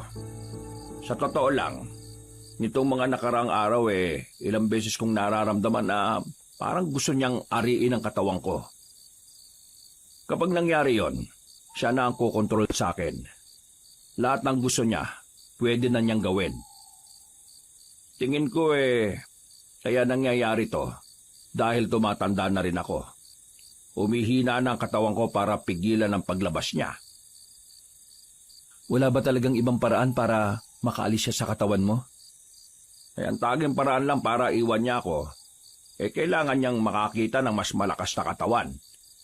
Ibig sabihin, kaya nandito pa rin siya sa akin dahil ako lang ang malakas na pwedeng makatagal sa kanya. Ano po bang mangyayari niyan kapag napagharian niya ang katawan niyo? Ang mangyayari, mahihirapan tayong talunin ng mga aswang. Kahit hindi pa nila nakikita ang itim na itlog, mas makakalabang sila sa atin. Ang kinatatakot ko, paano kung wala na ako sa sarili at nakita nila ang itim na itlog? Paano nyo tatalunin si Sicario? Huwag ka naman magsalita ng ganyan, Lo. Sa kakaisip mo ng negatibo, mas lalong lalakas ang demonyong nasa katawan mo . Kung sa bagay, tama ka nga naman. Kailangan maging positibo lang ako lalo na sa mga ganitong pagkakataon. Hindi ka naman nag-iisa sa laban, Lo. Kasama mo naman kami. Si Francis nga na walang insa-insayo, sasama mamaya . Pag namatay yun, bahala kayo sa burol nun, ha? Grabe ka naman sa kaibigan mo. Ikaw nag-iisip ng negatibo . Paano? Matatakutin yung taong yun. Antok nga, hirap na hirap siyang labanan . Yung mga aswang pa kaya. Nagtawanan na lang kaming dalawa ni Lolo. Makalipas ang ilang oras, tuluyan na nga sumapit ang kinagabihan. Napuno ang bakuran namin ng mga manunugis. Bago kami umalis, sandali silang kinausap ni Lolo. Mga kasama, ang ating pupuntahan ngayong gabi ay isa lamang sa lungga ng mga aswang. Kaya naman, hindi tayo maaaring maubos o mamatay kagad. Mahaba-haba pang lalakbayin ang ating pakikipaglaban. Hindi pa natin nakakaharap si Sicario. Kaya ang gusto ko lang, maging alerto, maging focus tayo sa ginagawa natin. Seryosohin natin to. Alam niyo naman kung gaano katuso ang mga aswang. Basta ang tatandaan niyo lang, kahit na anong mangyari, ay kailangan natin maging matatag at matapang. Gagawin natin to para sa ating mga pamilya, para sa ating baryo at para sa ating kapayapaan. Nagpalakpakan ng malakas ang mga manunugis. Pre, ikaw na bahala sa akin mamaya, Dapat nga huwag ka nang sumama . Sasayangin mo lang ang buhay mo dito. Ikaw naman, kung makapagsalita naman to, parang mamamatay ako kagad. Sinasabi ko lang na delikado ang papasukin mo. Hindi kita mababantayan doon. Alam nga naman na ikaw lang intindihin ko. Hindi naman ako nakagalaw na maayos. Wag mo na pala akong intindihin. Ako nang bahala sa sarili ko. Kayang-kaya ko yan. Bahala ka. Oo nga, kayang-kaya niya yan. Ano ka ba? Dapat may tiwala ka sa kanya. Saka pa. Bago kami umalis ng baryo, nagsagawa pa ng padasal ang ilan sa mga kalugar namin. Alam kasi nilang lahat kung saan ang tungo namin. Nung gabi ring yun, Pre, malayo ba pupuntahan natin? ewan ko, hindi ko alam. Basta, sumunod ka na lang. Alfred, anong gagawin mo mamaya kay Rosal kapag nakita mo siya? Ngayong daladala ko na tong katana ko, Ihiwain ko katawan niya sa dalawa. Ingat ka, Alfred, ha? Magaling man din lang ang mga babaeng aswang. Alam ko, natuto na ako sa ginawa niya nung una. Natigil ang aming pag-uusap nang sumenyas na si Lolo Densyo. Marahan kaming umupo lahat. Sa mga sandaling yun, naramdaman na namin ang presensya ng mga aswang. Pero nanatili kaming tahimik sa kinalalagyan namin. Nakatingin lang kami sa magiging senyas ni Lolo. Hindi nagtagal ay nakita na rin namin ang grupo ng mga aswang na may mga dalang malalaking lampara. Kitang-kita namin na may bitbit silang mga tao na wala ng malay. Tumutulo pa ang dugo habang binubuhat nila ang mga yon. Tao yun? Huwag kang maingay. Tinakpan ko ang bibig ni Francis. Napatigil ang mga aswang nang marinig nila ang kaluskos na nalikha namin. Dahil dito, walang choice si Lolo kundi ang sumenyas na ng pag-atake. Sabay-sabay kaming lumabas. Hindi ko na hinintay pang makalapit ang mga aswang. Tumakbo na ako patungo sa kanila. Gamit ang mga katana, pinag-aataw ko ng taga ang mga yon. Sinabayan din naman ako ni Dabong. Nasa 20 aswang ang mga yon, pero hindi sila tumagal ng 3 minuto sa amin. Mababang uri ng aswang lang ito. Sila mga nautusan na kumuha ng makakain. Pero huwag tayo maging kampante dahil mas marami pang aswang na makakasalubong natin sa daan. Napatingin ako kay Francis. Nakatayo lang siya sa gilid. Hindi makapagsalita. Kung maliwanag nga lang sa kinilalagyan namin, baka nakita na namin ang namumutla niyang mukha. Francis, nakita mo naman siguro ang ginawa namin kanina. Ngayong merong oras para umatras. Ipapatid kita sa mga tao ko kung ayaw mo nang tumuloy. Oh, hindi. Kasama pa rin ako. Nagulat lang naman ako eh. Pero mamaya, makakasabay na ako sa inyo. Sigurado ka ba? Oo, sigurado ako. Humanga ako ng bagya sa kaibigan ko ng mga oras na yon. Nakikita ko sa kanya kung papaano niya naisin na makatulong sa pagprotekta ng kapayapaan ng baryo. Umiiling na lang ako. Hindi ko kasi inakala na ganun siya katapang. Noong mga bata pa lang kasi kami, kagat lang ng langgam, ay umiiyak na siya. Muli kaming nagpatuloy sa paglalakad. Bandang 9:00 na nang may matanaw na kaming mga aswang. Nakatitig sila sa harapan ng punong akasya. Palagay namin noon, galing sila sa mahabang paglalakbay at nagpapahinga lamang sila sandali. Mag-ingat ng lahat. Hindi na mababang uri ang mga aswang na yan. Elo, anong uri ng mga aswang na ba yan? Mga aswang na asbo. Mga aswang na apdo? Asbo, hindi apdo. Apdo ang putik. Maglinis ka nga ng tenga mo. Tabong, kayong 5. Doon. Alfred, kayong 5 sa kabila. Kami naman dito. Palilibutan natin sila. Bibiglay natin sila habang kampante sila sa paligid nila. Iwasang makagawa ng kahit na anong ingay para hindi sila mabulabog. Iatid natin sila sa impyerno habang natutulog sila. Bilang pagsang-ayon ay tumango na lang kami kay Lolo. Sinunod namin ang sinabi niya. Nang makita naming nakapwesto na ang iba naming mga kasama, sabay-sabay kaming tumakbo palapit sa mga aswang na nagpapahinga. Pero bago kami makalapit, bigla silang nagising. Ang iba ay naging anyong malaking aso, habang ang iba naman ay nagbago lang ng anyo ang muka. Karamihan sa kanila gumapang paakyat ng puno, pero may ilan din naman na talagang sinalubong kami. Napasabak na kami. Kanya-kanyang laban, kanya-kanyang kaharap. Una kong hinanap si Francis. Kahit nabala ako sa pakikipaglaban, hindi ko maiwasang hindi mag-alala para sa kanya. Pero nang makita ko siya, napangiti na lang ako nang makita kong nagagawa na niyang makapalag sa aswang nakaharap niya. Hoy! Gilid! Ay, gagi! Buti na lang ay narinig ko ang tinig ni Dabong. Kung hindi ay baka tinamaan na ako ng sakmal ng isang malaking itim na asong aswang. Tinaga ko yon at tinamaan naman sa katawan. Salamat, Dabong ha! Anong salamat? May bayad yan! Ay, buwisit! Sinuyod ko pa ng tingin ang buong paligid. Nakita kong nakalalamang kami sa laban. Pero may ilang aswang na rin ang nasa itaas ng mga puno. Hindi bumababa ang mga yon. Bala ko na lang sanang patamaan ng bato yon, pero nanlaki ang mga mata ko sa ginawa ni Lolo. Nakita ko mismo kung gaano kataas ang ginawa niyang paglundag. Naabot niya ang aswang. Hinila niya pababa. Ganon din ang ginawa niya sa iba. Walang kahirap-hirap niyang pinagpapapaslang ang mga yon gamit ang mataas niyang talon. Lo, paano mo nagawa yun? Isa lamang yan sa mga abilidad na meron ng kapangyarihan ko. Mas marami ka pang makikita sa mga susunod na senaryo, Apo. Lalo kong ginanahan ng mga puntong yon, Kabanong. Parang nasabik akong makita kung papaano ba talaga lumaban si Lolo. Ilang sandali lang, tuluyan na rin naman namin natalo ang mga aswang.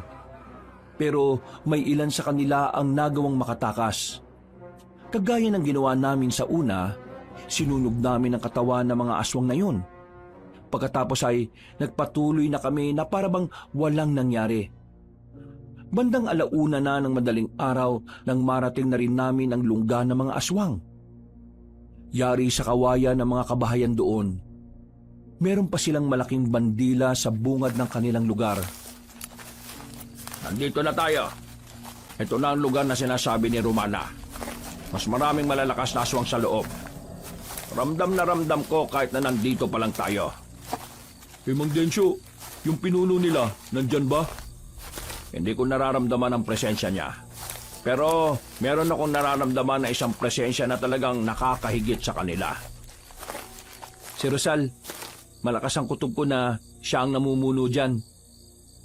Kung ganun, siya nga siguro yung kanang kamay ni Sicario. Magsasama-sama tayo sa puntong ito. Ihanda nyo na ang mga maliliit na gaserang garapon. Sindihan at ihagi sa lugar nila. Saka tayo lulusog papasok. Inilabas na namin ang gaserang garapon na inihanda namin. Bawat isa kasi sa amin ay may 3 ganon na ibinaon. Si Francis lang ang wala kasi biglaan lang din naman ang pagsama niya sa amin. Nabulabog ang mga aswang sa ginawa namin. Sunog agad ang ilang kabahayan doon. Pero ang hindi namin inaasahan ay ang mga aswang na nanggaling sa likuran namin. Mga buwak! Anong bulwak? Mga aswang na may kakayahang magbagong anyo bilang bayawak. Yun ang mga nilalang na bigla na lang lumabas sa lupa at nilikuran kami. Ilan sa mga kasamahan namin ang nadali. Nasugatan sila pero maswerteng wala namang namatay. Mabilis namang gumapang ang mga abwak patungo sa madidilim na parte ng lugar. Narinig na lang namin ang kanilang mga angil. Mag-iingat kayo! Pumupunta sila sa ilalim ng lupa kapag nakaanyong bayawak sila! Abwak pala pre. Akala ko bulwak. Pre, mag-ingat ka. Hindi mo na kita mababantayan ha. Ano ko, bata? Sige na, lusob na! Hindi na kami nagsayang pa ng pagkakataon. Kahit ang mga kasamahan naming sugatan ay agad na pumasok sa baryo. Sa puntong ito, nakipagsabayan na kami sa kanila. Sa kaliwang banda, nakita ko si Rosal na nakatuntong sa bubungan. Hindi na ako nagdalawang isip na sundan siya. Tumakbo siya pero tumigil din na makarating na kami sa parteng maraming puno ng nyog. Wala akong nararamdamang takot sa mga sandaling yon. Malakas ang loob ko dahil daladala ko na ang katana. Ano? Nakapagilamos ka na ba na maigi? Parang amoy na amoy ko pa rin yung baho eh. Tanga ka ba? Wala namang amoy ang tayo ng baka eh. Ang tinutukoy ko ay ang baho ng hininga mo. Tama ng satsat. Pagbabayarin kita sa ginawa mo sa mukha ko. Tingnan mo oh, may bangas na ako. Ikaw ang dahilan kung bakit ang pangit na ng tingin ko sa sarili ko. Uy, di ko kasalanan kung pangit ka na sa umpisa pa lang ha. Humanda ka sa akin ngayon! Tumakbo siya ng mabilis sa akin. Kakalmutin niya sana ako pero bigla siyang nadapa sa harapan ko. Tinaga ko siya pero agad siyang nakailag. Ako naman ang lumapit sa kanya. Hinigupit ko ng malakas ang babaeng aswang. Lumikayo ng malakas na hangin. Nakailag pa rin siya. Ang natamaan lang ay ang mga halaman sa likuran niya. Nanlalaki ang kanyang mga mata nang maputol ang mga halaman kahit nahangin lang naman ang tumama. Maya-maya pa, naramdaman ko na lang na may kung anong init ang nagmumula sa katana. Hindi ko na sinayang ang pagkakataon. Sinundan ko lang ng sinundan si Rosal. Hanggang sa wakas, tinamaan ko na rin siya. Nanlalaki ang mga mata niya nang mapansing wala na ang kaliwang braso niya. Kahit ako, nagulat din sa nagawa ko. Hindi ko inakala na ganun pala kalakas ang sandata na gamit ko. Partida, hindi ko pa gaanong nilakasan ang paghataw. Dahil sa nangyari, tila nagkaroon na ng pag-aalinlangan si Rosal na lumapit. Naramdaman niyang hindi siya sasantuhin ng gamit kong sandata. Bigla siyang hiningal. Anong klaseng tao ka? Bakit may ganyan kang klase ng sandata? Hindi sa akin to. Hiniram ko lang to eh. Kaya pasensya ka na lang. Ako ang nakalaban mo. Kung si Dabong kaharap mo, baka nanalo ka pa eh. Pakitaan mo lang ng dede yun eh. Bibigay na yun. Hindi ako papatalo sa'yo. Kahit isa na lang ang braso niya, wala siyang pagdadalawang isip na lumusob sa akin. Pero handang-handa ko sa mga sandaling yon. Kaya nang lumapit siya, bigla kong hinataw ng malakas ang babaeng aswang. Hindi na siya nakailag pa. Tinamaan siya sa dibdib. Hindi na siya nagkaroon ng pagkakataon na makatayo. Diretso bagsak na siya sa lupa. Narinig ko na lang na umuubo na siya. Hindi nyo kakayanin ng supremong sikaryo. Hindi niya rin kakayanin ng lolo ko. Hindi ko na siya pinagsayangan pa ng oras. Agad na rin akong bumalik sa mga kasama ko. Sa puntong yon, kitang-kitang lamang na kami sa kalaban. Nakatayo na nga si Lolo sa gilid. Lo, napaslang ko na si Rosal, yung aswang na namumuno rito. Alam ko namang magagawa mo yon. Mahusay. Ano nang gagawin natin ngayon? Uubusin na lang natin ang mga natitira. Pre, nakita mo ako? Ang dami ko nang napatay na aswang, pre. Mga 2. Dami nga ah. O sige na, tapusin na ninyo yung mga natitira para makabalik na tayo. Pre, tara na. Nagmamadali naming nilapitan ni Francis sa mga aswang. Inakyat na rin namin ang mga nasa bubong. Wala kaming pinatawad. Inubos namin ang mga yun. Kaya makalipas lang ang ilang minuto ay natapos ang laban. Wala namang namatay sa amin, pero mayroong mga nasugatan at malalalim ang mga sugat. Kaya bago kami umalis doon, inasikaso na muna namin ang aming mga kasama. Mga kasama, pinabati ko ang lahat. Mahusay kayo. Nagtagumpay tayo sa labang ito. Ngayon, magiging blanco ang mga susunod nating akbang dahil wala tayong ideya sa iba pa nilang pinaglulunggaan. Kaya naman, inihiling ko na kapag nakabalik na tayo, protektahan natin ang kanya-kanya nating mga baryo. Malakas ang kutob ko na sila ang lalapit sa atin dahil sa nangyari ngayon. Mang Densyo, tanong ko lang, kung kanya-kanya natin po protektahan ang mga sarili nating baryo, paano yung ibang baryo na may kakaunting manunugis lang na miyembro? Kakayanin kaya nilang protektahan ang mga baryo nila? Oras na para obligahin natin ang mga residente na matutong ipagtanggol ang kanilang mga sarili laban sa kasamaan. Tama yan. Dahil hindi sa lahat ng oras nasa tabi nila tayo. Ang tanong, lahat ba sila makikiisa? Ako na kakausap sa mga tao. Matapos ang sandaling pag-uusap namin doon, ay agad na rin naming nilisan ang lugar na yon. Nagliliyab ang mga kabahayan doon habang papalayo na kami. Nang makauwi na kami sa baryo namin, nagpahinga na muna kami sa bakuran. Si Francis na lamang ang nagpresentang maghanda ng kape. Maya-maya lang, napansin ko na parang tulala si Lolo sa baba. Tinatawag namin siya ni Dabong pero parang wala siyang naririnig. Dabong, alam mo ba kung anong nangyayari sa kanya? Inaatake na naman siya. Inaatake ng ano? Ilang beses na nangyari sa kanya yan noon eh. Nagpaparamdam yung demonyo na nasa loob ng katawan niya. Tara, tulungan mo ako. Bakit? Anong gagawin mo? Nasabi sa akin ni Mang Densyo na kapag nagiging ganito siya, Kailangan itali natin ang kadena mga paa niya at dumistansya tayo sa kanya. Ha? Bakit? Lilitaw na ba sa katauhan niya yung demonyo? Hindi ko alam. Basta ang sabi niya sa akin, ganun daw ang gawin ko. Para kung sakaling lumitaw nga, wala siyang masasaktan. Nagmamadaling kinuha ni Dabong ang kadena sa silong ng bahay. Habang tulala si Lolo, sinubukan ni Dabong na talian ang kaliwang paa nito. Pero laking gulat na lang namin nang bigla siyang dakmain ni Lolo Densyo. Nahawakan siya sa damit. Walang kahirap-hirap na binalandra ni Lolo si Dabong. Nang mapatingin sa akin si Lolo, nakita ko na itim na ang lahat ng kanyang mga mata. Ganoon na ganoon ang sinabi sa akin ni Francis noon. Bigla lamang niya akong sinakal. Noong mga sandaling yon, ay hindi ko na alam ang gagawin ko. Buong akala ko noon, mapapatay ako ni Lolo Densyo. Pero maya-maya lang, bigla na siyang nakabalik sa dati.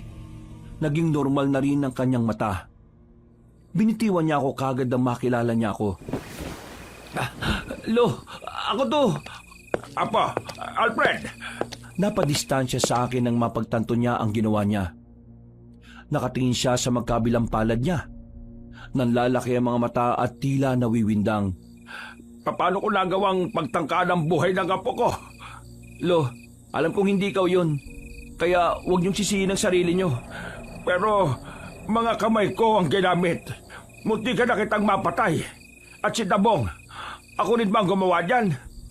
Kung Densyo, ayos lang naman ako Hindi naman masakit. Marahang umatras sa amin si Lolo. Parang malapit na siyang maiyak. Kaya naman agad-agad ko siyang nilapitan para yakapin. Sa puntong ito, kumalman na rin ang kanyang kalooban. Nayupo namin siya, pero naroon pa rin ang pangamba niya.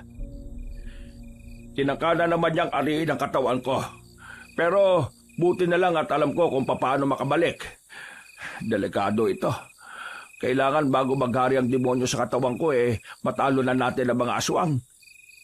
Paano natin sila matatalo agad kung hindi naman natin alam kung nasan sila?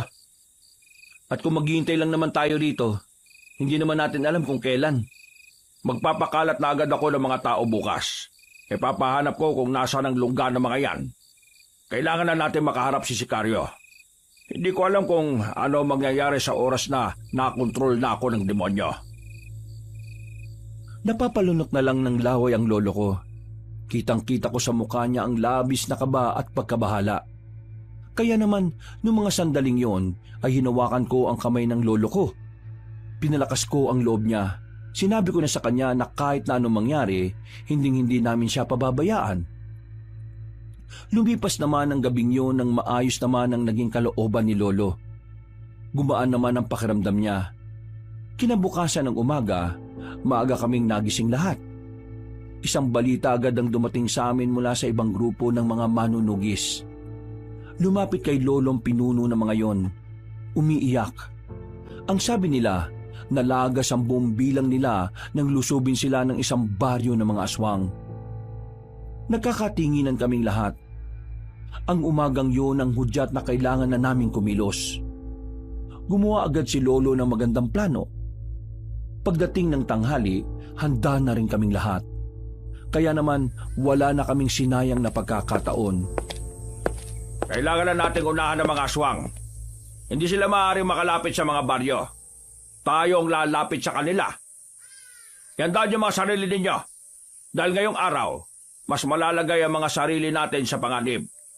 Maaring manalo tayo, pero maari ding ito na ang huli nating sandali sa mundo. Kaya naman, ang gusto ko ay ibibigay natin ang lahat na makakaya natin para matalo ang mga aswang. Muling nagsigawan ng mga kasamahan namin. Sa mga sigaw nila, kahit papaano ay nakahugot kami ng lakas ng loob. Agad-agad na rin kaming umalis. Halos 2 oras din ang paglalakbay namin. Nandito na tayo mga kasama. Iandaan ninyo mga sarili ninyo. Tahimik ang baryo nang dumating kami roon. Ayon kay Lolo, tila inaasahan na ng mga aswang ang pagdating namin. Maya-maya pa, isang matandang lalaki rin ang nakita naming naglalakad sa loob ng baryo. Papunta siya sa bungad kung saan naroroon kami. Nang ilang metro na lang ang layo niya sa amin, ay tumigil siya at tumingin sa amin ng may ngiti. Mukhang may panauhin pala ako ngayong hapon. Hindi ko inaasahan na palay na pala ang lumalapit sa manok. Pero kinagagal akong malaman na narito kayo. Nang sa ganon, may bibigay nyo ng madali sa akin ang itlog na itim. Sa kasamaang palad, wala sa amin ang hinahanap mo. Hindi kami narito para ibigay ang gusto mo. Narito kami para gawin ang gusto namin. At yun ay ang wakasan na ang mga binabalak ninyo. Wala sa inyong itlog? Wala namang problema. Magsisimula na lang muna ako sa tinatawag kong Plan B. At yun ay ang tapusin na ang buhay mo, Densyo! Nang sa ganon, wala nang maging hadlang sa mga gusto kong gawin sa bayan na ito. E di simulan na natin to para maaga na tayong matapos. Kung ganon simulan na nga natin nang malaman na natin kung sino ba talaga ang dapat na maghari. Pumitik lang ng daliri si Sicario. Narinig na namin ang mga aswang sa paligid. Naglabasa na ang mga yon. Naramdaman ko kagad ang nakakakilabot nilang presensya. Mas marami sila kung ikukumpara sa amin. Pero hindi ko nakitaan ng takot ang mga kasama ko. Maliban na lang kay Francis na inatake na naman ng kaduwagan. Hindi nagtagal, lumusob na ang mga aswang. Tumakbo na rin ako para makipagsabayan. Noong mga sandaling yon, nararamdaman ko ng medyo alanganin kami. Bukod kasi sa mas marami-rami sila, ay mas mabibilis din ang galaw nila kumpara sa mga nauna naming nakalaban. Nang tingnan ko naman si Lolo, nakita kong patas lang ang laban nila ni Sicario. Pero hindi ako mapanatag. Para kasing nahihirapan si Lolo kahit na nagagawa niya namang makasabay. Hoy! Focus, pre! Focus! Natauhan ako nang tapikin ako ni Dabong sa balikat na malakas. Hinawakan ko na maayos ang katana ko at muli akong nakipaglaban. Ginamit ko ang malakas na paghataw na nagdulot ng malakas na hangin. Marami agad ang natumba sa ginawa kong yon. Kahit na papaano, naging patas na ang bilang ng mga manunugis at ng mga aswang. Nang gagawin ko na sana ulit yon, nagtaka ako dahil hindi ko na maulit. Baka isang beses ko lang siya pwedeng gawin sa isang araw. Oy pre, tulong! Napalingon ako sa gilid nang makitang naroon nga si Francis. Hirap na hirap siya. Kaya naman, nagmamadali ako makalapit sa kanila. Pinagtatataga ko ang mga yon. Nakahinga siya ng maluwag nang masigurong patay na ang 5 aswang na nakapalibot sa kanya. Magtino ka nga. Ikaw ang unang mamamatay dito kapag hindi mo inalis sa katawan mo yung takot na yan Okay ka na kahapon Salamat. Salamat O yan, okay na ako ulit. Bigla na lang tumakbo si Francis sa gitna at pinagtatataga ang mga aswang na kinakalaban ng iba naming kasamahan. Napapailing na lang ako sa kanya. Hindi ko alam kung ano ba talaga ang nangyayari sa kanya. Nang idako ko naman ang tingin ko kay Lolo, nakita kong gigewang-gewang na ang kalaban niya. Lumapit ako doon para masaksihan ng malapitan kung papaano talunin ni Lolo ang supremo ng mga aswang. Nagkabali ka ng estima, Sicario. Malayo talaga ang agwat nating dalawa. Masyado ka namang kampante! Bigla na lamang nagbago ng anyo si Mang Sicario. Tumangkad ito, lumaki rin ang katawan. Pero kahit na ganoon, hindi man lang nakaramdam ng kahit na kaunting kaba si Lolo. Nilusob ni Lolo si Sicario. Napanganga na lamang ako habang nanunood. Kitang-kita ko ang kahusayan ni Lolo. Walang binatbat sa kanya ang supremo ng mga aswang kahit na lumaki ang katawan. Pinagtatataga lang siya ni Lolo sa kung saang-saang parte ng katawan. Wala pang 5 minuto, gigewang-gewang na naman yon. Dumistansya si Sicario at sandaling tumigil sa pakikipaglaban. Ha! Pinapahanga mo ko! Hindi ka nga talaga pangkaraniwan! Mabuti naman at napansin mo na rin ang kahusayan ko. Pero hindi pa rin ako nakakaramdam ng takot. Sa halip, mas nagiging masaya pa ako. Dahil sa wakas, nagkaroon na ako ng malakas na kalaban. Huwag mong lokohin ang sarili mo na masaya ka. Ang totoo, kitang-kita ko sa mga mata mo na natatakot ka ng mamatay. Hindi mo may tatago ang pangamba na nararamdaman mo, Sikaryo. Hindi mo na maahawakan ang itlog na itim na hinahanap mo dahil ngayong gabi. Nagtaka ako nang biglang mapatigil si Lolo sa pagsasalita niya. Bigla siyang humawak sa mga mata niya. Binitiwan niya ang sandata niya. Sinamantala yun ni Sikaryo para atakain siya. Buti na lang, mabilis akong nakalapit. Sinalag ko ang kalmot ni Sikaryo gamit ang katana ko. Nang matamaan ko siya ng hataw, dali-dali siyang napalayo. Pinagtuunan ko kagad ng pansin si Lolo. Lalapit pa lang ako sa kanya, naramdaman ko na lang na nasa gilid na si Sikaryo. Hindi ko yun inaasahan. Ang akala ko, wala na siyang natitirang lakas sa dami ng galos niya sa katawan. Nahawakan niya ako sa kamay. Piniga niya ang kamay ko hanggang sa mabitiwan ko ang katana. Humaba naman ang kuko niya. Itinutok niya yon sa leeg ko. Mamili ka, Densyo. Buhay ng apo mo o buhay mo? Hindi sumagot sa kanya si Lolo Densyo. Noong mga oras na yun kasi, lumitaw na naman ang demonyong nakatago sa katawan niya. Naging kulay itim na rin ang mga mata niya. Pati na rin ang kamay nito. Maging si Sikaryo ay nagtataka rin kung ano ang nangyayari sa lolo ko. Dahil sa pagkamangha at pagkawindang, nakakuha ko ng pagkakataon para makawala sa kanya. Sakto naman na biglang lumusob si Lolo. Pero hindi na si Lolo Densyo ang kumokontrol sa katawan niya. Para na itong mabangis na hayop na walang nakikilala. Ilang beses ko rin siyang tinawag, pero hindi na niya ako naririnig. Sino ka? Anong klaseng nilalang ka? Nahawakan ni Lolo Densyo si Sikaryo sa muka. At kahit anong gawing kalmot at suntok ng supremong aswang, tila hindi naman tinatablan si Lolo Densyo. Nang si Lolo Densyo naman ang sumuntok ng malakas sa tagiliran, agad na tumilapon si Sikaryo. Hindi pa nakontento si Lolo. Sinundan niya ulit ang matandang aswang. Pinagsusuntok niya yun ng marami sa muka. Huwag kang lalapit sa kanya! Pero baka hindi na mabawi ni Lolo ang katawan niya. Mamamatay ka lang. Wala na siyang nakikilala ngayon. Nangyari na ang hindi dapat mangyari. Hindi pwede. Hindi pwedeng wala tayong gawin, Dabong. Si Lolo ang mapapahama kapag tumingin lang tayo. Maubos tayong lahat kapag nanatili tayo rito. Tingnan mo mga kasama natin. Buhay ang mga kasama natin. Natalo na nila ang mga aswang. Hindi pwedeng si Mang Densyo ang pumatay sa ating lahat. Kaya kailangan na nating umalis habang hindi niya pa namamalayan na nandito tayo. Ayaw ko mang iwan si Lolo Densyo noon, pero napagtanto kong tama naman ang sinabi ni Dabong. Hindi na si Lolo ang nakikita namin. Isa na siyang demonyo na hindi namin kayang pigilan.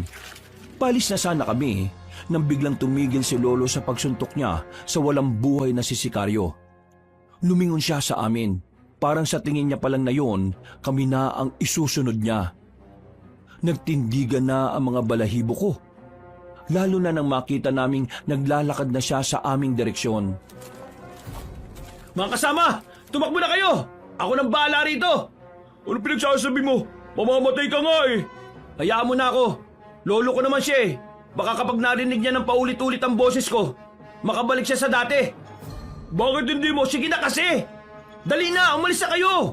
Wala na siyang nagawa nang itulak ko siya. Napapailing na lang siya at sinimulan ng umalis. Ilang sandali lang, lumapit na sa akin si Lolo Densyo. Bigla na lang niya akong sinakal. Buong akala ko noon ay katapusan na ng buhay ko. Pero nagulat na lang ako nang bigla niya akong mabitiwan. May tumara kasing palaso sa balikat ni Lolo. Nang tingnan ko ang bandang gilid, nakita ko roon ang matandang babae na pamilyar sa akin.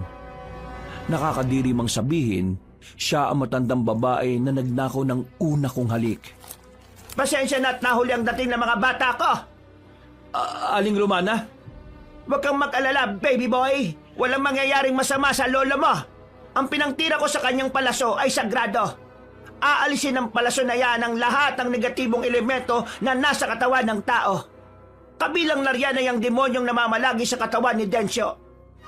Akala nyo hindi ko alam ang tungkol doon, ano? Pakis nga uli! Hindi ko siya pinansin. Nilapitan ko na muna si Lolo. Nakabalik na siya sa dati at tuluyan nang nawala ang demonyo. Wala na siyang malay noon kaya agad na namin siyang ibinalik sa baryo. Kinaumagahan lang naman, sa tulong ni Aling Romana ay nagkaroon na siya ulit ng malay. Naging normal na ulit si Lolo. Wala na rin ng demonyo sa katawan niya. Hindi ko inakala na ang kinaiinisan kong matanda, siya pa ang magbibigay ng bagong buhay sa aming maglolo. Kahit na sinagip niya ang buhay namin, hindi ko pa rin kailanman papatulan si Aling Romana. Mula nang matalo namin ng mga aswang, nagkaroon na rin ng kapayapaan ang kaisipan ng mga taga-baryo. Idiniklara na ring ligtas ang buong Romblon. Lumipas lang ang 5 buwan, pinagretiro ko na si Lolo. Ako na ang pumalit sa kanya bilang albularyo at manunugis ng baryo namin. Apo, maraming salamat ha. Maraming salamat kasi kahit na may iba ka pang pangarap sa buhay, pinagpatuloy mo pa rin ang nasimulan ko. Lo, ito talaga ang pangarap ko, ang maging kagaya ninyo. At saka, ang gusto ko, ako naman ang maging tagapagtanggol mo. At ang gagawin mo na lang, mag-relax at pagmasdan ako kung paano ko mas lalakas. Naniniwala ako sa kakayahan mo, Apo. Nandiyan lang pala kayo eh. Oh, eto na oh. Dala-dala ko na tong lambanog. Walang magdadrama kapag may lasing na ah. Sino kaya madrama nung nakaraan? Nakakaisang bote ka pa lang umiiyak ka na. Kabanong, sa ngayon ay ako na ang kinikilalang protektor ng buong Romblon. Kahit wala naman ng aswang na nakikita rito, patuloy ko pa rin pinagpapatuloy ang mga nasimula ng aking lolo. Naniniwala kasi ako na ang pagiging tagapagtanggol ng kabutihan ay hindi natatapos sa isang tagumpay. Dahil ang pagiging instrumento ng kabutihan ay patuloy na ginagampanan anuman ang maging katayuan sa buhay. Kabanong, hanggang dito na lamang ang aking kwento. Maraming salamat po sa inyong pagbabasa ng aking sulat at pinagpalang araw muli sa lahat ng mga kabangers. Wakas,